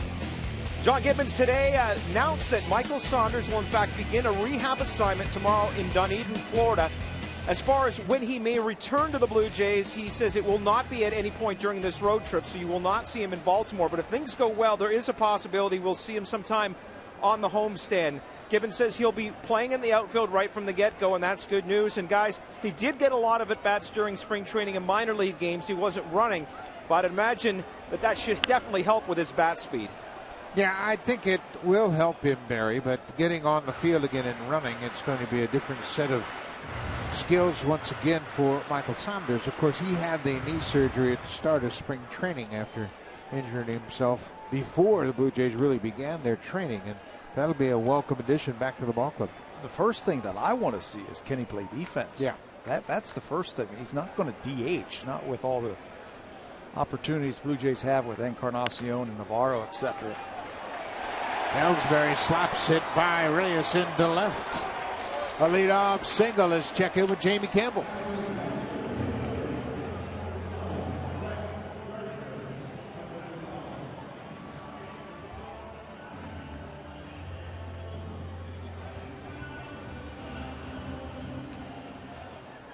The Philadelphia Phillies really struggling to score runs, and Francoeur is 2 for 3 with those 3 RBIs.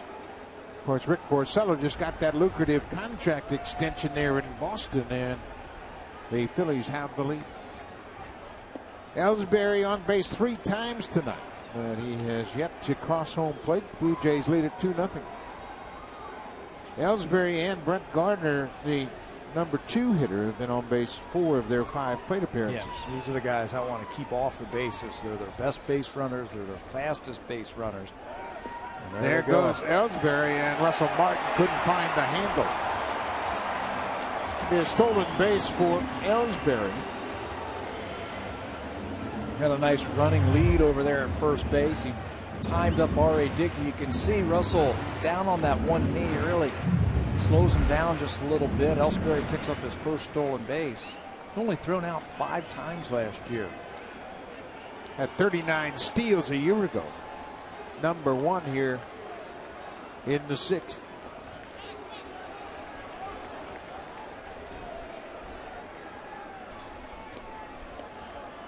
It is a cold night. The wind is really starting to pick up now, and you can bet the relief pitchers are going to be given extra time to get loose. That is Dane Johnson, or excuse me, Pete Walker on the phone to Dane Johnson down in the bullpen, and the Blue Jays look like they're going to start to stir.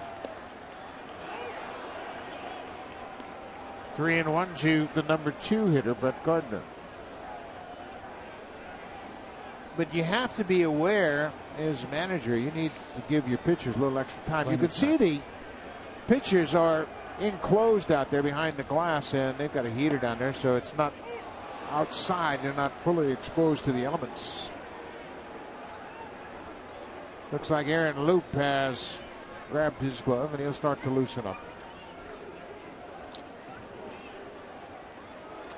The wind has picked up, and it is really howling.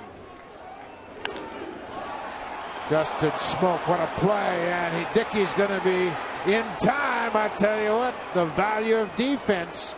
That saved a base hit. Dickey is a Gold Glover himself, and he broke immediately when that ball was hit. He was there in time to get the speedy Gardner. Very fast Gardner. Bang, bang play over at first base, but what a play by Smoke over at first.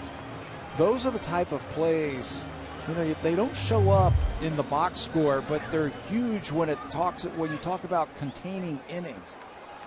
That ball gets into the outfield. The Yankees have something going first and third, or just a runner at first and a run in. There's the fast Gardner. It's out at first base. He picks it and then leads Dickey perfectly to get the out. 1 out, runner at third. Carlos Beltran takes a strike. Russell Martin knocked it down.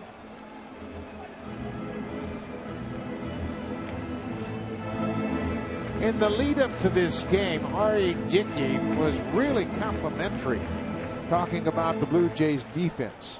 He said, we have really improved our defense. More athletes on the field.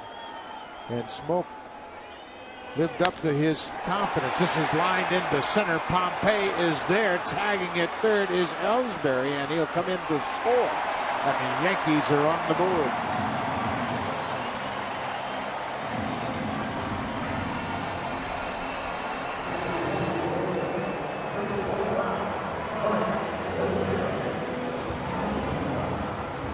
First ball to get into the outfield. Single, stolen base, ground out, and then a sacrifice fly. Cuts the lead in half. 2-1 ball game. Tough to knock the ball out of the ballpark tonight, so you're going to have to manufacture runs. The Blue Jays took advantage of an infield leadoff single in the third and cashed it into the first run of the ball game. Teixeira hits it on the ground. Tricky hop for Donaldson. Takes his time. The inning is over. Ellsbury with a leadoff single comes around to score. The Yankees trail by 1 as we head to the 7th.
John Gibbons, Pete Walker looking at the lineup card on the wall in the dugout and making sure they have their ducks in order. New pitcher into the ball game is the tall right-hander Chris Martin, who made his Yankee debut here on Monday afternoon. And what a debut it was. He struck out the side in the 5th inning. Bautista, Encarnacion, and Donaldson.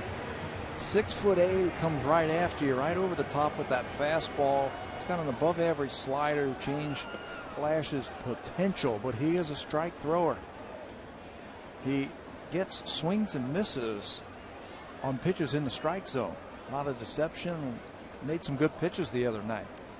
With all the great Yankee pitchers that have debuted with this team, he becomes just the second Yankee pitcher since 1914 to strike out every batter he faced, facing a minimum of 3 batters, since Edward Ramirez did it in 2007. He has good arm, and we mentioned the bullpen. They've got some big arms down in their pen. This is Justin Smoak, the first baseman, leading things off. Oh, he just missed that one. He was sitting on a fastball and got it and popped it into the second deck. Boy, that was a pretty home run cut. Got the bat head out a little bit too quick. Fastball. Martin says, I'm going to jump ahead quickly. Look at that. Just got around the ball a little bit too much. Smoak is 1 for 2. He doubled in the 3rd inning.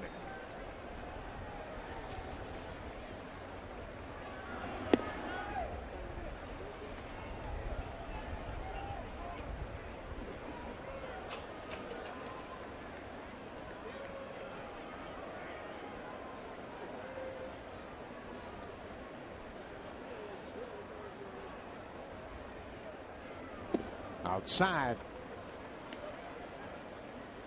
Pineda leaves after 6 innings. He allowed 2 runs on 6 hits.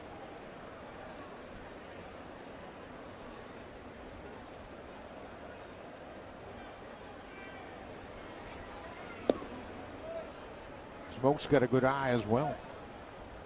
Last year was a disappointing season for the Mariners. He had 202. He had 13 doubles and 7 home runs and spent the majority of the season in AAA. Yeah, lost his job to Logan Morrison. It's a high fly ball, and anything in center and left is just going to be a lazy fly ball tonight.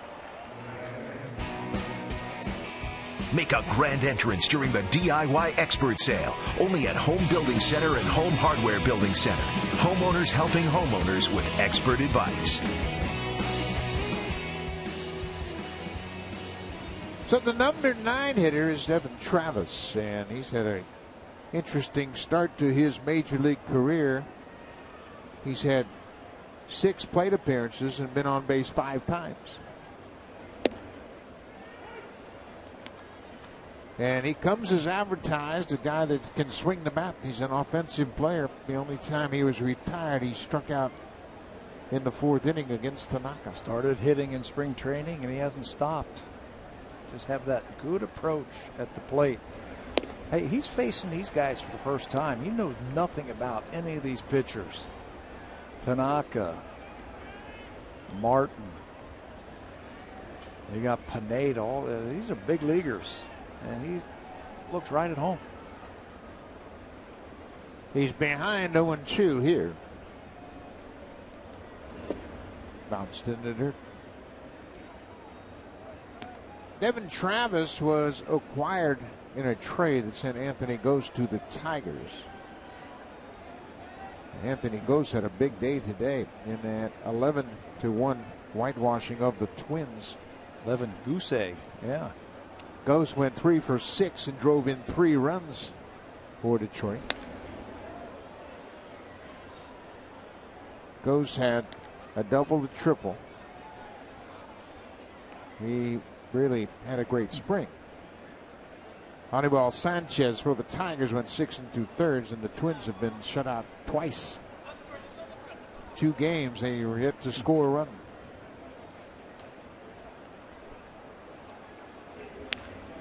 Travis gets a piece of that fastball to stay alive. Miguel Castro made his major league debut here on Monday afternoon, and when he did that, he became the youngest Blue Jay Blue Jay pitcher in franchise history. He is 20 years old, 103 days on his debut on Monday. You know, he just got up. He's thrown about 4 or 5 pitches. So that might be just a, hey, get ready. Let's see. I don't know if R.A. Dickey's going to start the inning. He's got McCann to lead it, but he just started getting loose. I don't know if there's going to be enough time for him to get ready to come into this game.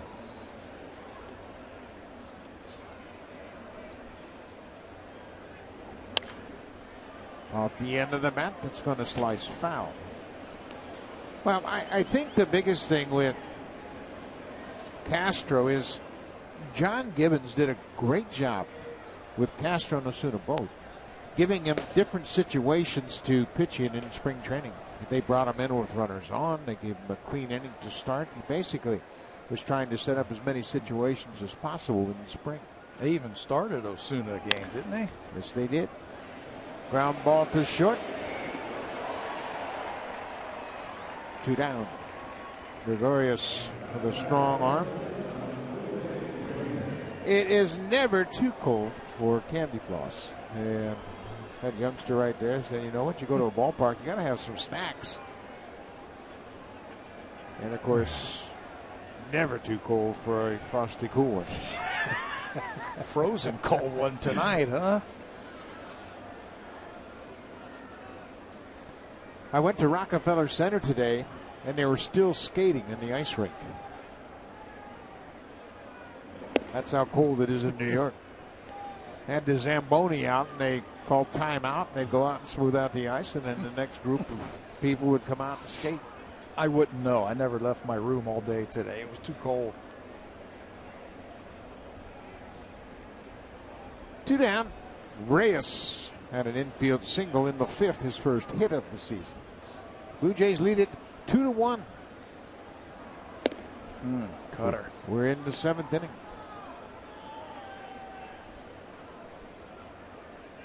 Joe Girardi said he is very happy with his bullpen. All of the new guys who came in and pitched on Monday, very happy with Martin. Martin's a very interesting story. He was out of baseball for 3 years after suffering a torn labrum and then surgery that followed. He was originally drafted by the Detroit Tigers in the 18th round in 2004. Didn't sign. He was drafted the next year by Colorado in 2005. Didn't sign with them either. Reyes chops it off the plate. Martin's going to have to hurry. He does in time to get Reyes. Chris Martin with a clean inning in their half of the 7th. I told you it was cold in New York. This is Rockefeller Center, and the ice is still in good shape.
Knock weeds out of your pipe with Scott's Weed Be Gone. Kills weeds, not lawn. You know, when spring training started, there was questions, can Devin Travis play Major League second base? He has shown that he can play. He starts a big double play. How about this little 4-6-3 double play? A nice feed to Reyes.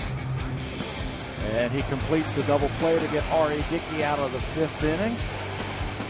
Appreciates it very well. Thank you very much. Blue Jays' inner defense has looked very good early in the season. At that point in the ballgame, it was a 2-0 Jays lead. That was the number 9 hitter, Didi Gregorius. If he keeps the inning alive, then you turn the lineup over.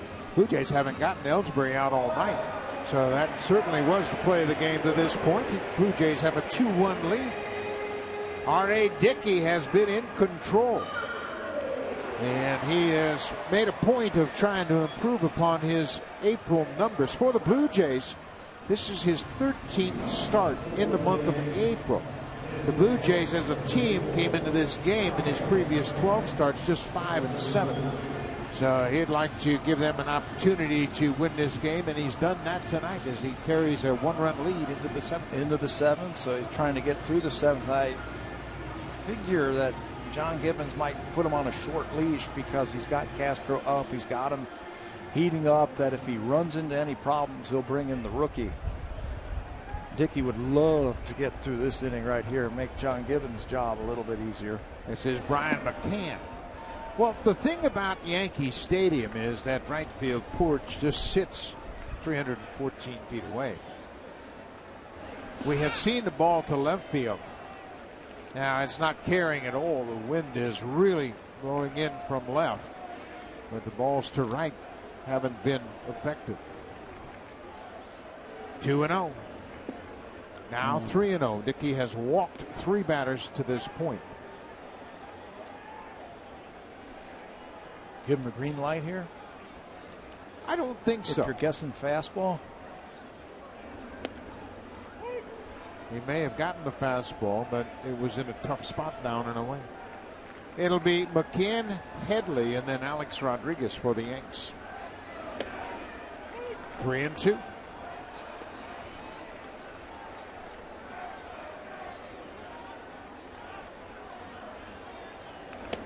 Nice. Oh, what a comeback. Dickey was behind 3-0. And then comes all the way back to strike out the leadoff man here in the 7th. I think Brian McCann was surprised that he threw him a knuckleball. It froze him. Here's the grip. 3-0. He threw a fastball, then another fastball, and then came back with the knuckleball. And it froze him. This is Chase Headley, the third baseman. He has grounded out twice. And if you're just joining us, Headley is a switch hitter. And you're right. He's batting right-handed against the righty Dickey. We have seen Teixeira do the same thing. Teixeira doubled in his first at bat and has gone 1 for 3 on the night. I'd rather him hit right-handed tonight. Yes. Wouldn't you? Yes, that's a great point. Just because of the elements. We have seen a couple of balls hit hard to left that have gone nowhere. Miguel Castro is ready, standing by with the bullpen coach, Dane Johnson. Alex Rodriguez is on deck, and that might be the matchup. Dickey wanted that one, so did Russell Martin. Rodriguez is 0 for 2 with a strikeout and a flyout. There's a base hit. Headley is aboard with 1 out. And John Gibbons, right on cue, is out of the Blue Jays dugout. He's got his big right-hander ready, and there's the call. No hesitation whatsoever. Dickey, with a terrific first start of his season, will leave here with 1 out in the 7th, allowing the Yankees just 4 hits. He's in line for the W. If the bullpen can bring him home, pitches into the 7th inning. Good job battling these elements. He was good tonight, and the 40-year-old will turn it over to the 20-year-old. And things are about to get heated up here in New York.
for Dickey here in New York. And now he looks to the 20-year-old Miguel Castro. And there are his numbers in 16 games in 2014. He made his big league debut here on Monday.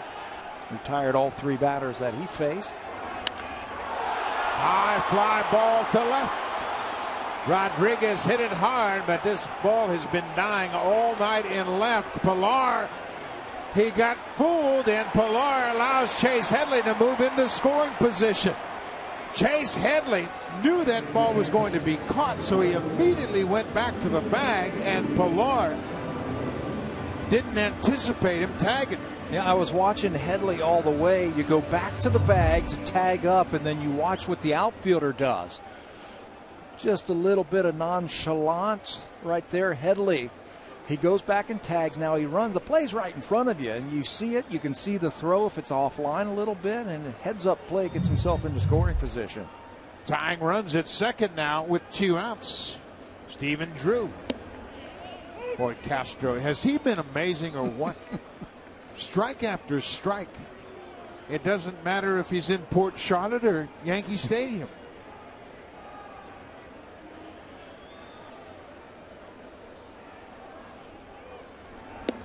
And then a changeup.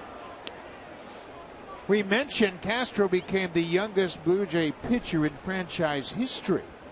Victor Cruz was the youngest, and Cruz pitched for the Jays in 1978. 0-2. How about that? Castro comes up, retires Rodriguez and Stephen Drew, and protects an R.A. Dickey 2-1 lead. Russell Martin will lead things off for us when we come back. He's had a sac fly here tonight. He's got 3 ribbies already this season.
New pitcher for the Yankees is Big Dylan Betances, who had a terrific season a year ago for New York. From 1.68 reliever to the next 6'8" reliever, he really comes downhill at you.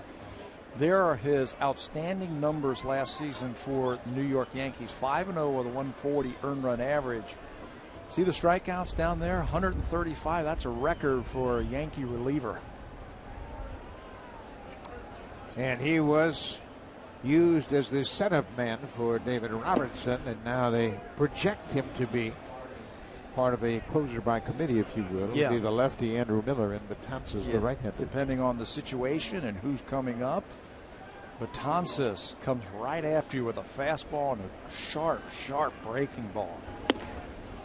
Betances was drafted in 2006. It really took him a long time to get everything together. This is Russell Martin. We mentioned his RBI sac fly in the 5th. That's the difference in this ball game. Gets underneath this one and pops it up. The wind should blow this into the seats, and it does. It's a tall order right here. Trying to deal with this guy tonight on these conditions. Betances, everybody that comes out of that bullpen for the Yankees can blow it. 1-2 to Martin.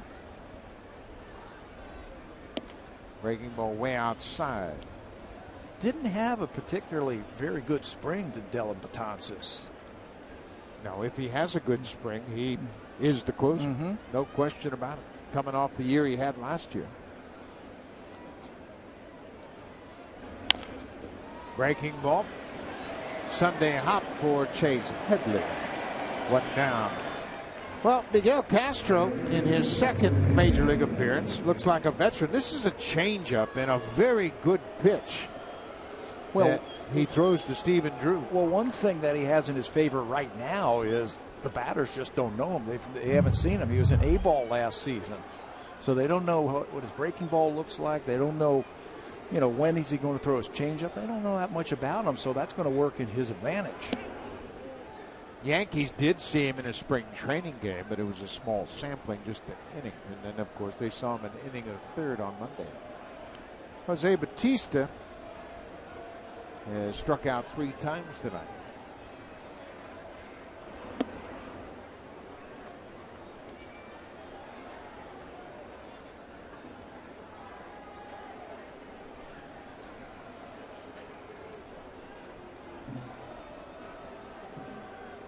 This is the first appearance for Betances, and he misses. It's 3-0.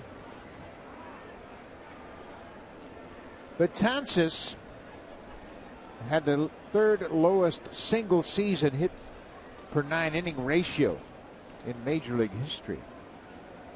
He averaged 4.6 hits per 9 innings. First, Eric Gagne did it in 2003. He had a 404 hits per 9 inning. And then Carlos Marmol in 2008, 4.12. And then Betances. He just had a huge year last year. He was 7th, 8th inning guy. He wasn't just a 1-inning pitcher. He could give you multiple innings out of that bullpen.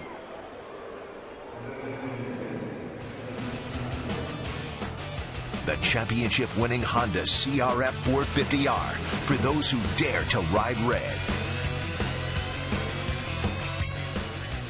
Bautista walks. He's aboard with 1 out. Edwin Encarnacion 1 for 3. Blue Jays have 6 hits. Snap throw. Bautista is under the tag of Teixeira at first. Bautista always thinking about the next base. He wanders off of the base, gets aggressive out there, and slides to the outside part of the bag. 90 feet in a 1-run game really gets you closer to another run. Pick it up. Yeah, he's always thinking like that. And I think it's imperative that he gets that big secondary lead, because any base hit into the outfield, he's going to want to try and get the 3rd base with less than 2 outs.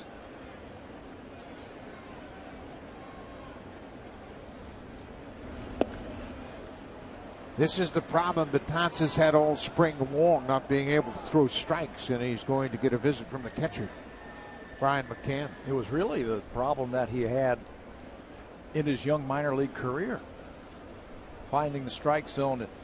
You're right, we've heard his name for years now. It wasn't until last year that he finally came up and did something at the big league level. Well, until 2013, they thought of him as a starter.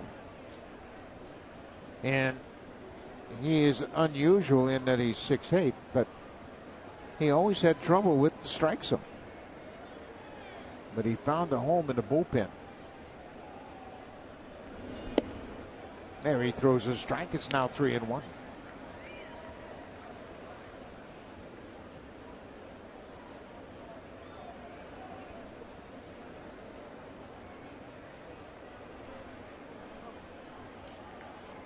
We're in the 8th inning. It's a 2-1 Jays lead. There's a base hit into left field. Gardner's going to get over. Batista's headed for third. Gardner gets it back in quickly to keep Encarnacion to a single. But now Batista does reach third with less than 2 outs on the Encarnacion single. Read it beautifully. Got the big secondary lead, and because the ball was hit to Gardner's right, 3-1 fastball down, and Encarnacion golfs it into left field. Bautista, again, the play is right in front of you. He's got to get to third base with less than 2 outs to score this run. He does easily. Here's the four-seamer right there from Betances, and Edwin gets on top of that one.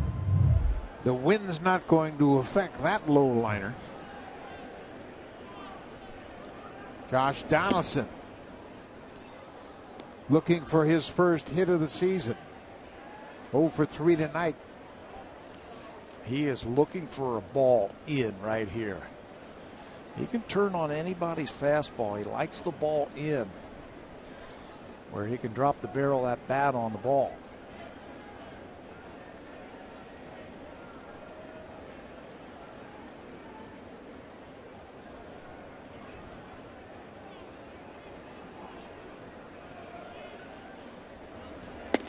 Breaking ball finds the outside corner to count as even.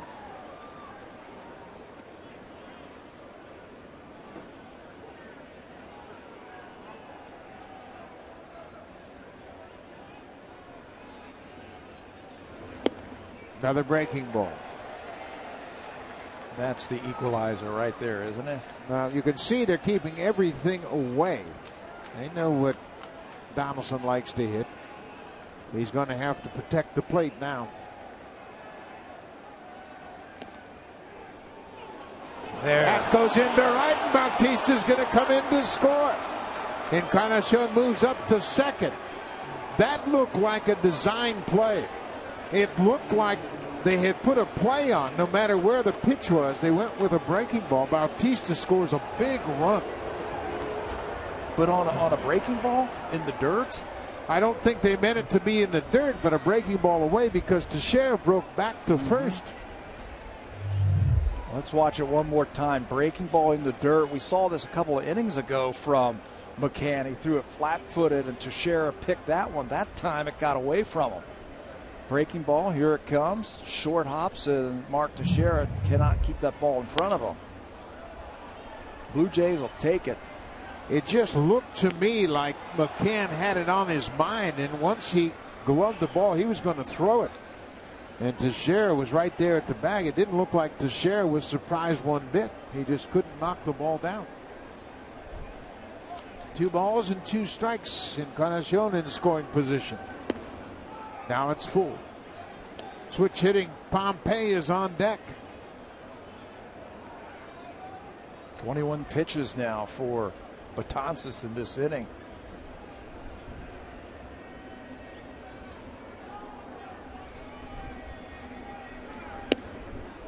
Ball 4, that slider outside, and Donaldson takes the walk. This was the concern with Betances going back to the spring. A couple of walks in this inning have contributed to the Blue Jays' run. Yeah, they were talking about he hadn't built up his arm strength. He wasn't throwing as hard as he did last year. There's David Carpenter, who just now, those last couple of pitches with Donaldson at the plate, got up and starting to get loose. They didn't have the arm strength. We didn't see the same velocity as we saw last year from Betances, so he's trying to work that out. Larry Rothschild, the pitching coach, out for a quick visit to the mound. Boy, that's a big run here in the 8th. Blue Jays once again with a 2-run lead. There's some more out there. I say you got a guy on the ropes who's struggling with his command. Take advantage of it. Dalton Pompey, he's got to be geared up and keyhole for a first pitch fastball. Make sure it's one you want to hit. Well, he got it. He got it. 95.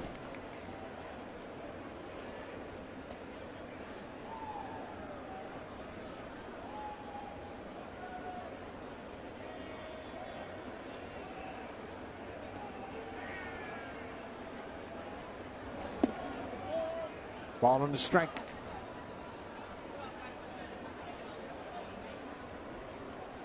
We mentioned Betances was a starter throughout most of his minor league career. Went to the Arizona Fall League. There were no spots open for a starter.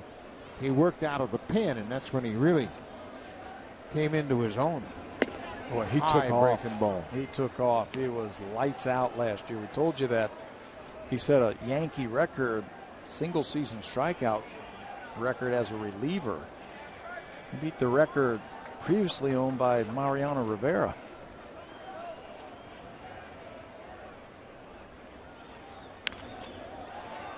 Pompey fouls it up.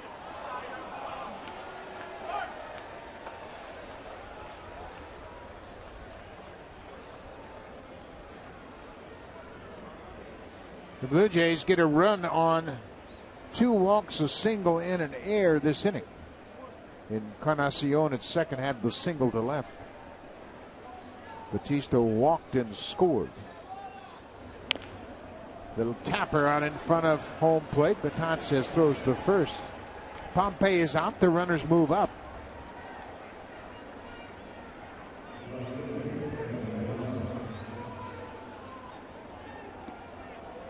We had that quick shot right there of Luis Rivera talking to Edwin Encarnacion.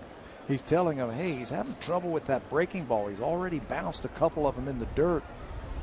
Get a good lead, anticipate that ball in the dirt. Maybe you can score on a short, wild pitch.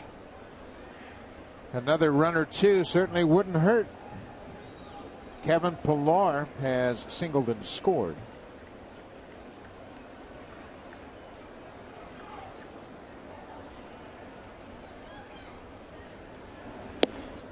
Breaking ball for a strike.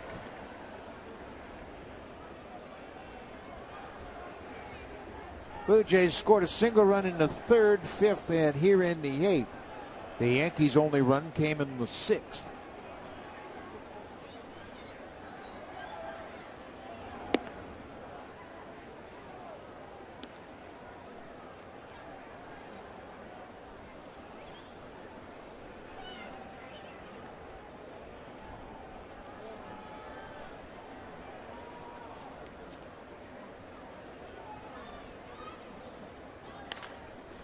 This is popped, and that's going to reach the seats. Foul out of play.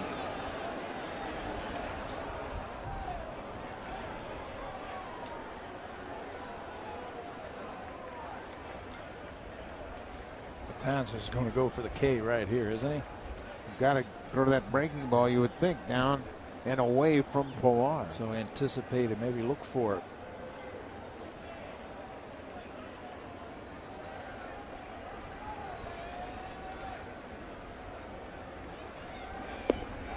He went for the breaking ball, but Pillar wouldn't chase. He just got to shorten up and put the bat on the ball with 2 strikes. Batista walked and scored. Scored on the air by Brian McCann.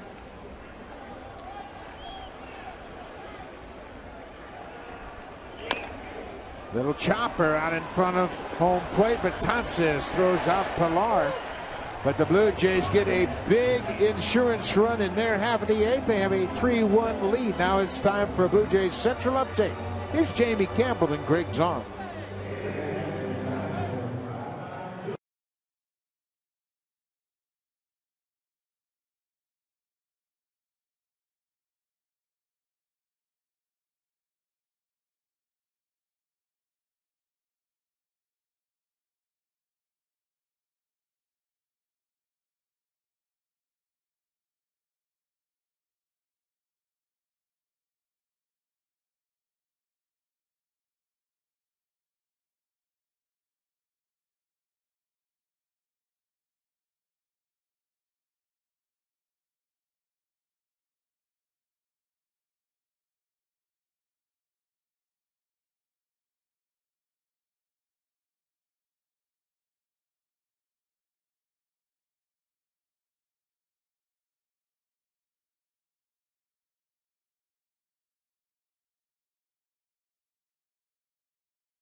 Tuesday, Sunday, April 19th, as the Jays host the Atlanta Braves at 107. For the first 20,000 fans, you will receive a Jose Bautista bobblehead.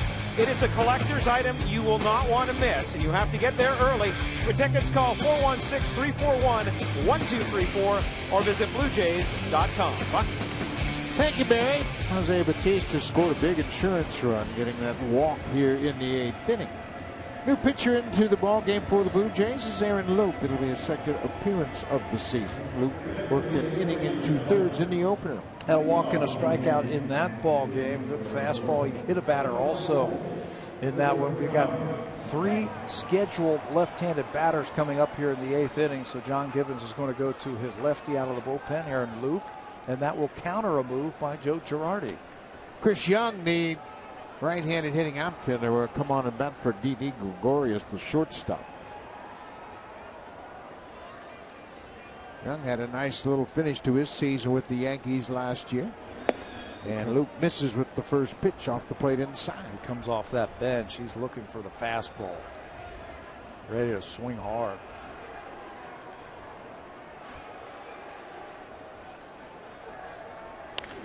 Pops this one into right field. This is trouble if it's fair, and it is a fair ball, and the ball is thrown into second. Chris Young with a bloop double to start things off for New York.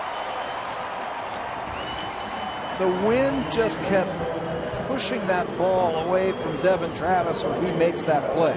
No chance for Bautista, the right fielder, to make that play, nor Justin Smoke, the first baseman. The only guy who could have made that play was Travis, but the wind just kept blowing it away from him. He reaches back and doesn't come up with it.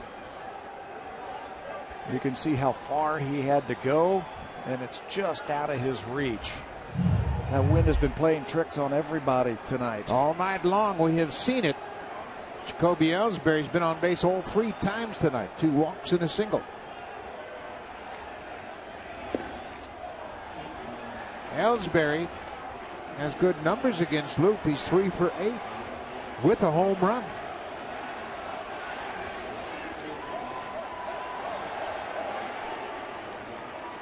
Young at second, nobody out. We're in the 8th. Base hit into center field. Pompey gets on it quickly and throw into the cutoff man. First and third, nobody out. Yankees are knocking on the door. Let's check in with Jamie Campbell.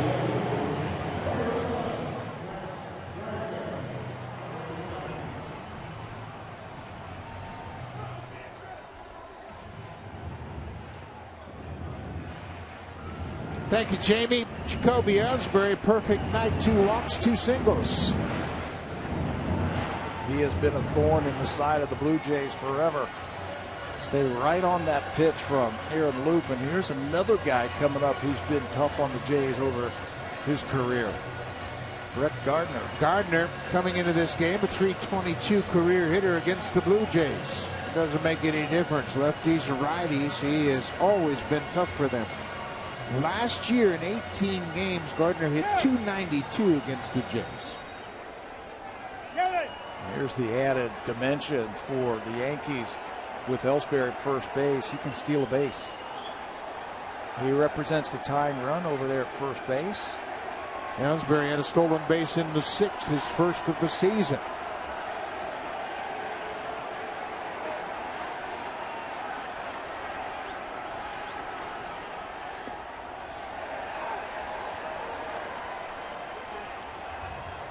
The right-hander is Roberto Osuna. The left-hander is Brett Cecil. Osuna was up, and he's just throwing along with Luke right now. Cecil's trying to get loose in a hurry. John Gibbons has seen this act before. The Yankees trying to come back late.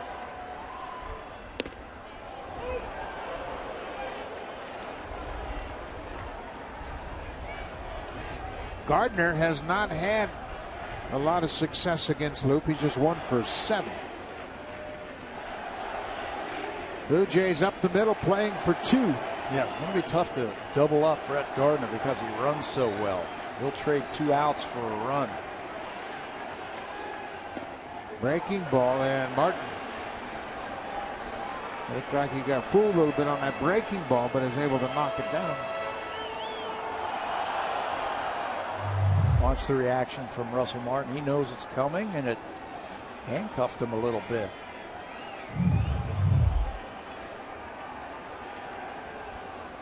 Didn't look like it broke as much as he expected it to.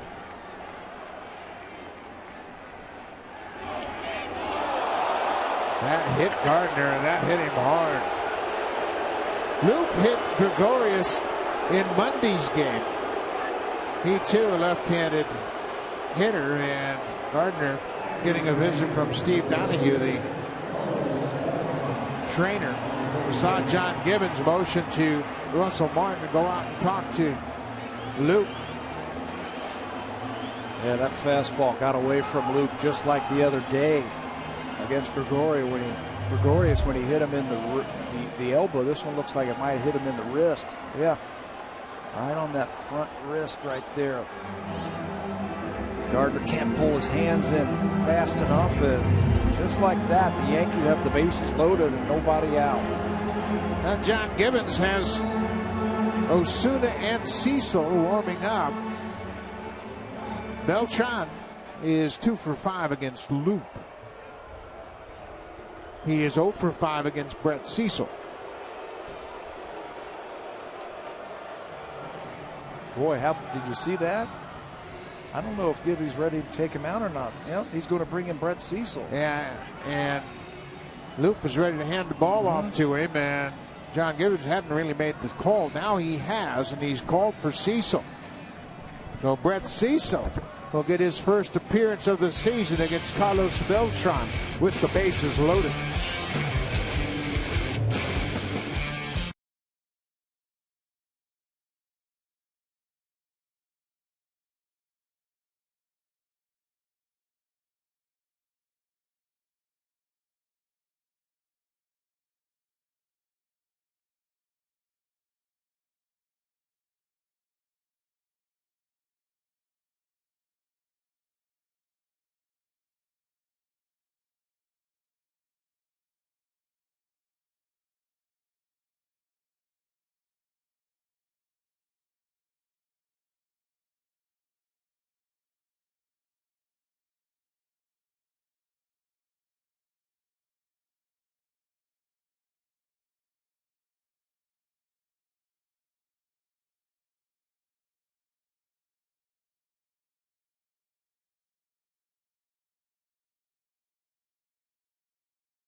Brett Cecil will get his first appearance of the season in a tough situation here at Yankee Stadium. Bases loaded, nobody out. You know, he did such a good job last year. Inherited runners. He did a good job of stranding them with the fastball. He'll throw a changeup every now and then, but his out pitch is that spiked fingered curveball that he will use to pick up a lot of those strikeouts. He's got a great 3-to-1 strikeout to walk ratio. And John Gibbons has talked about him. He's good with runners on base, and he's in a tight situation now. Bases are loaded, nobody out. The Blue Jays clinging to a 3-1 lead. Carlos Beltran, a switch hitter, has 11 career grand slams. But I doubt you're going to knock one out of the park to left tonight. The rain has intensified here in the 8th. First pitch, and Cecil's ahead. We mentioned Beltran is 0 for 5 going head-to-head with Brett Cecil. Infield again playing back. They'll try and turn 2. They'll give up a run if they can get a couple of outs.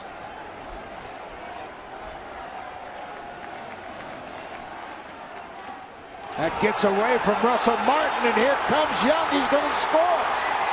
It's a one-run game.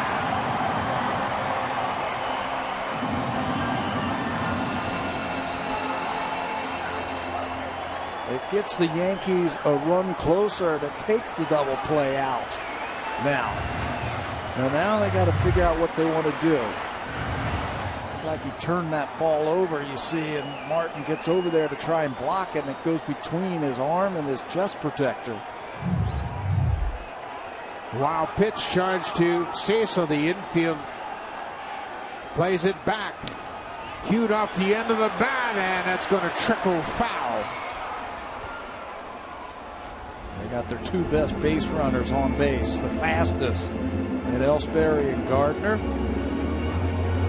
He was coming home on that little ball off the end of the bats by Beltran. Blue Jays need some strikeouts right here. Ellsbury and Gardner have come to the plate 8 times, and they've reached 6. Terrific table setters, and once again, Yankees are threatening to tie it up.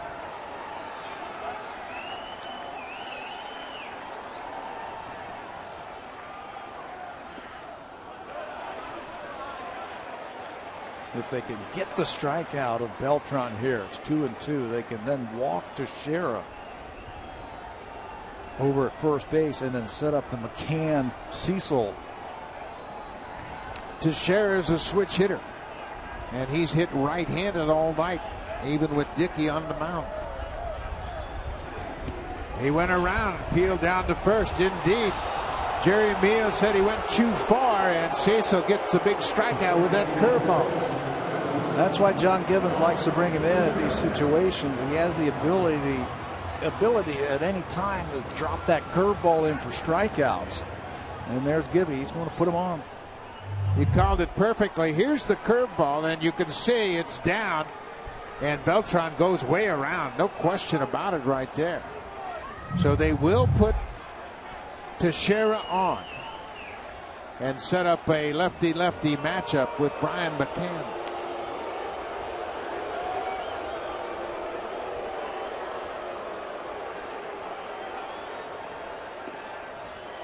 Teixeira, a switch hitter.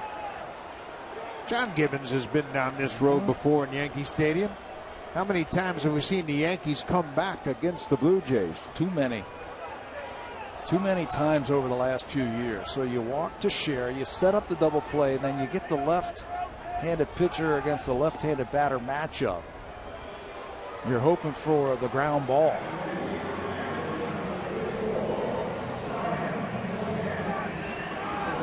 You got to put the double play in order here. Blue Jays have turned one double play. That was in the 5th. It's 4-6-3 double play.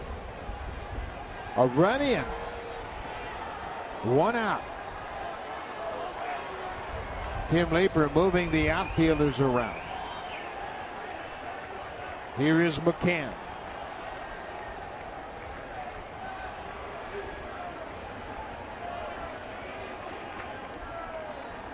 He hits him.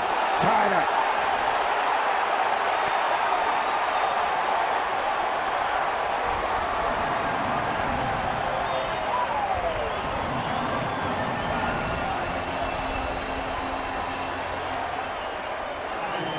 It's turned into an ugly inning for the Blue Jays. It started with a bloop double off the bat of the pinch hitter Chris Young. Ellsbury singled, and then Brett Gardner was hit by a pitch, and now McCann, with the bases loaded, gets hit by a pitch, and it's a 3-3 game.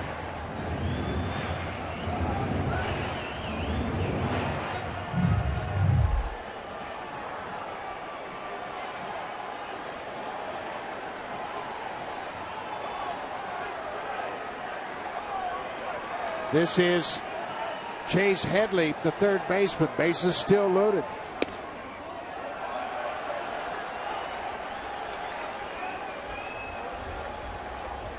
Headley, like Teixeira, a switch hitter that hit right-handed against R.A. Dickey all night, so he's been hitting as a right-handed hitter all night.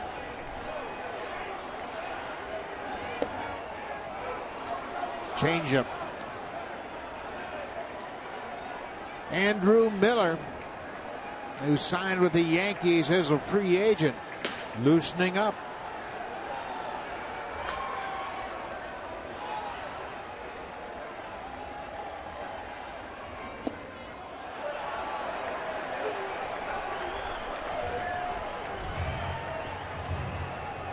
Where the elements, I think, are really playing into the game now, Buck. It's getting colder.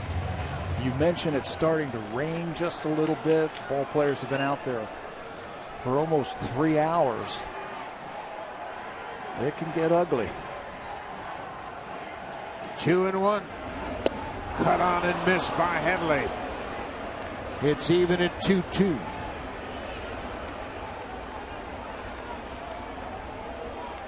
Look who's on deck. Just something about the baseball gods, isn't there? Get a ground ball. Leave Rodriguez on deck. Full count.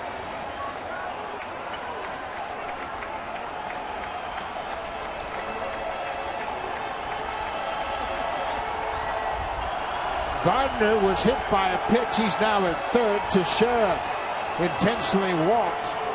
And McCann was hit by a pitch to tie the game. He picked up an RBI. Brett Cecil. A 3-2 count, just 1 out. Well, he's got so much confidence in that curveball. He'll throw it at any time. Does he have the confidence to throw it here? 3-2, 1 out, bases loaded. Tie game.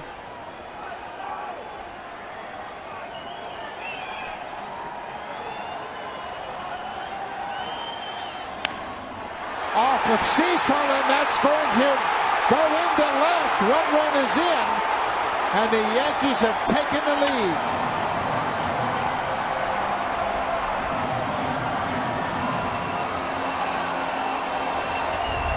An infield single for Chase Headley, and the Yankees have scored 3 in the 8th. Really haven't hit the ball that hard. Ellsbury's was the only one that was hit hard. It looked like if this ball goes through it, and your first reaction obviously is a reach for the ball. This might have been a double play. Reyes was shading him up the middle.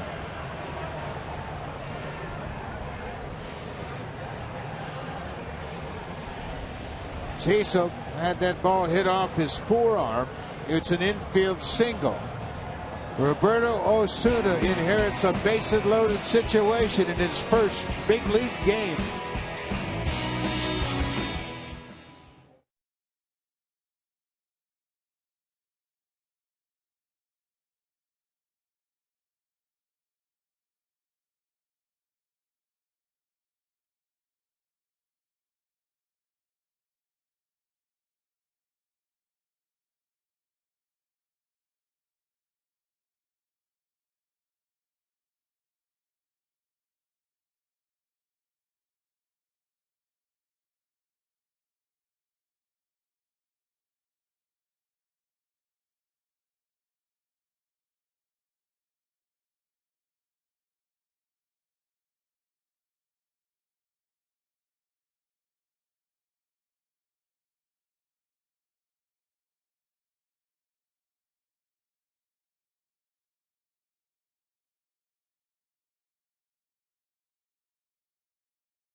Brett Cecil came in and got a big strikeout of Beltran, but then after the intentional walk, he hit Brian McCann. Chase Headley hit one bouncing back toward the mound and hit Cecil. above his glove on his right forearm. George Poulos looking at him. And how about your major league debut as a 20-year-old in Yankee Stadium with the bases loaded, and Alex Rodriguez is the batter? Yeah, try and get us out of this mess right here. There are numbers for Osuna. Bases loaded and Alex Rodriguez go together, don't they? 24 career Grand Slam home runs. Osuna throws a changeup on the first pitch, and it is getting nasty right now. Raining and the wind blowing in from left.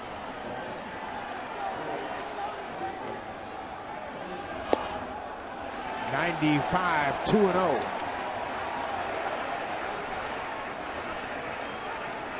This is asking a lot of a young player making his big league debut right here.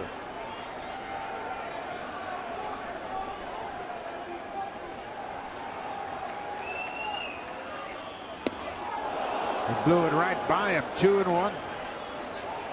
We have seen Osuna, although it's spring training, he seems to be quite confident on the mound.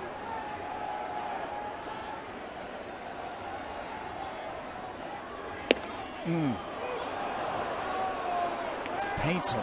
He's not pitching like a 20-year-old, is he? No. Roberto Osuna has just 109 innings of minor league experience with the Blue Jays. Alex Rodriguez has a bit more.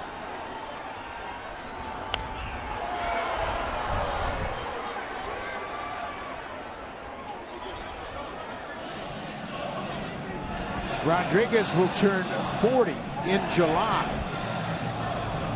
Twice the age of Osuna. Well, you could challenge him with a heater right here. The way the wind is blowing straight in from center field now.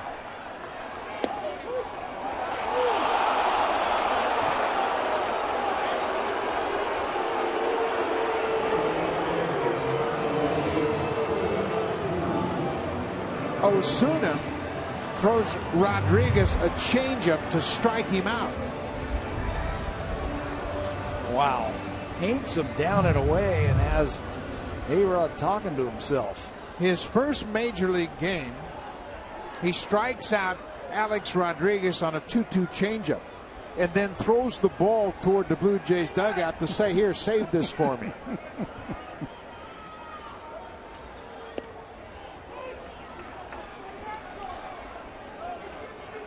He jumps ahead of Stephen Drew. Bases remain loaded, but now there are 2 outs.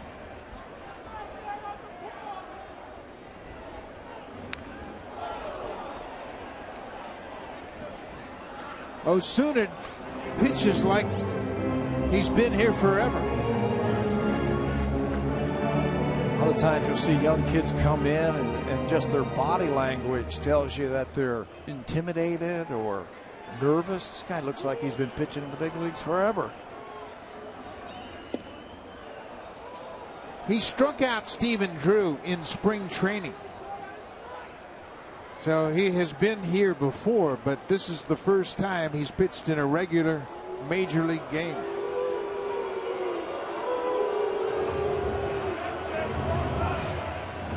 I think Martin is out there to say, hey, let's don't get ahead of yourself now. Just make a pitch. These are big runs on base. Looking ahead to the top of the 9th for the Blue Jays, the scheduled batter is Justin Smoak, the number 8 hitter. That's another reason he went out there. McCann's out there at second base, no sign. He said, this is what we're going to do. We're going to verbally talk about this so McCann out at second base doesn't flash in location or pitch selection. Pretty wise move right there by Russell Martin. Stephen Drew, the 9th Yankee to bat this inning. Bautista broke back, but he will recover. Osuna, in his first major league inning, retires the 2 batters he faces to leave the bases loaded. But the Yankees have taken a 4-3 lead.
RV, Motor Trend's 215 Sport Utility of the Year.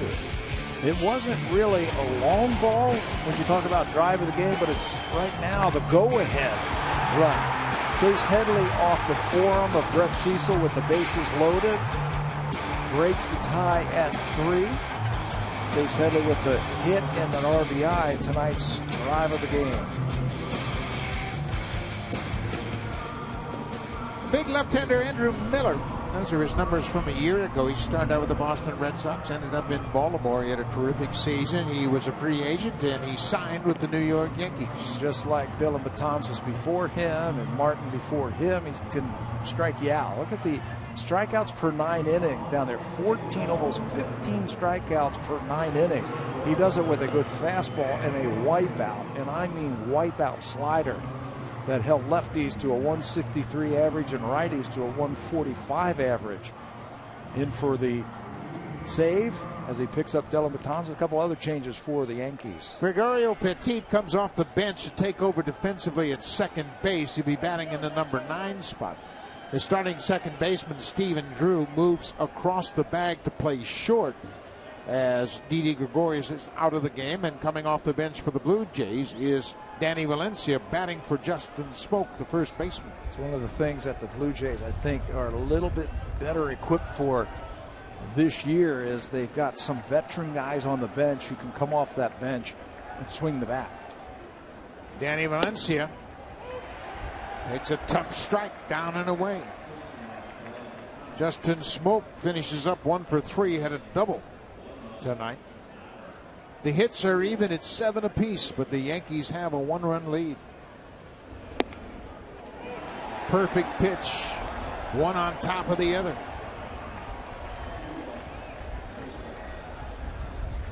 Valencia, his numbers last season, and it is miserable down on the field.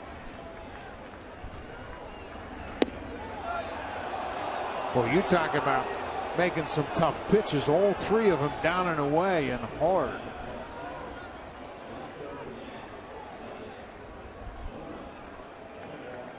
CC Sabathia will take the mound tomorrow. Valencia hits it over the mound. Petit just into the game, makes the play.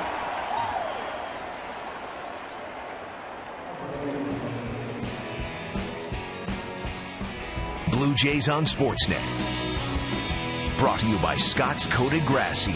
This spring, build up your outfield, even if you miss a day of watering, with Scott's Coated Grass Seed.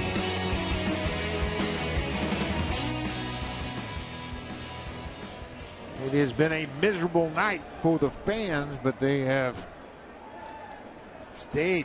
The Yankees scoring 3 in the bottom of the 8th. Breaking ball in there for strike 1 to Devin Travis. Travis with 2 more hits tonight. There's that nasty slider right there from Miller. It really has taken him to the next level. Put him in the bullpen, and he's become King Kong out there. Andrew Miller made his major league debut in this ballpark in 2006, pitching for the Detroit Tigers. The first batter he faced, Melky Cabrera. That was the year he was drafted. Came right out of North Carolina and pitched in the big leagues. Really didn't make it as a starter. And then when he was in Boston, the manager at that time, Bobby Valentine, moved him into the bullpen, and he has taken off. Oh, Travis got a piece of a nasty breaking ball. Devin Travis, last year in the Tigers system, played at Double-A.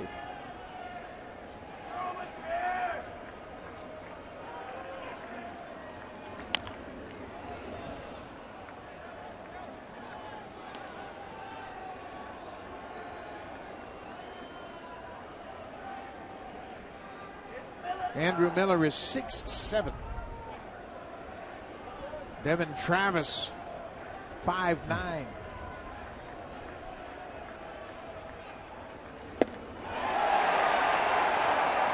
Two down. Just when you start looking for that slider that he's going to try and finish you off with, He's got enough heat and a good placement with that fastball to pick up the strikeout. Watch where he throws this one. Down and away. Tough to reach. You can see Travis was on it. Bat wasn't long enough. Just couldn't reach it.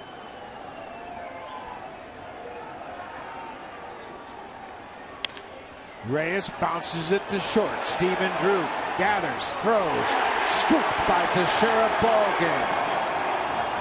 The Yankees, like they've done so many times against the Blue Jays, score 3 runs in the 8th. Ellsbury and Gardner on base all night long. They scored 2 of the 3 runs in the 8th inning. And Andrew Miller, in his first game as a Yankee, picks up the save. What the Yankees do, they've got a very deep bullpen, so you got to get them early. And if they score late, it's tough to get this guy right here, Miller. Blue Jays are going to have to come back tomorrow. This is a tough game. They got another one tomorrow night here against the Yankees.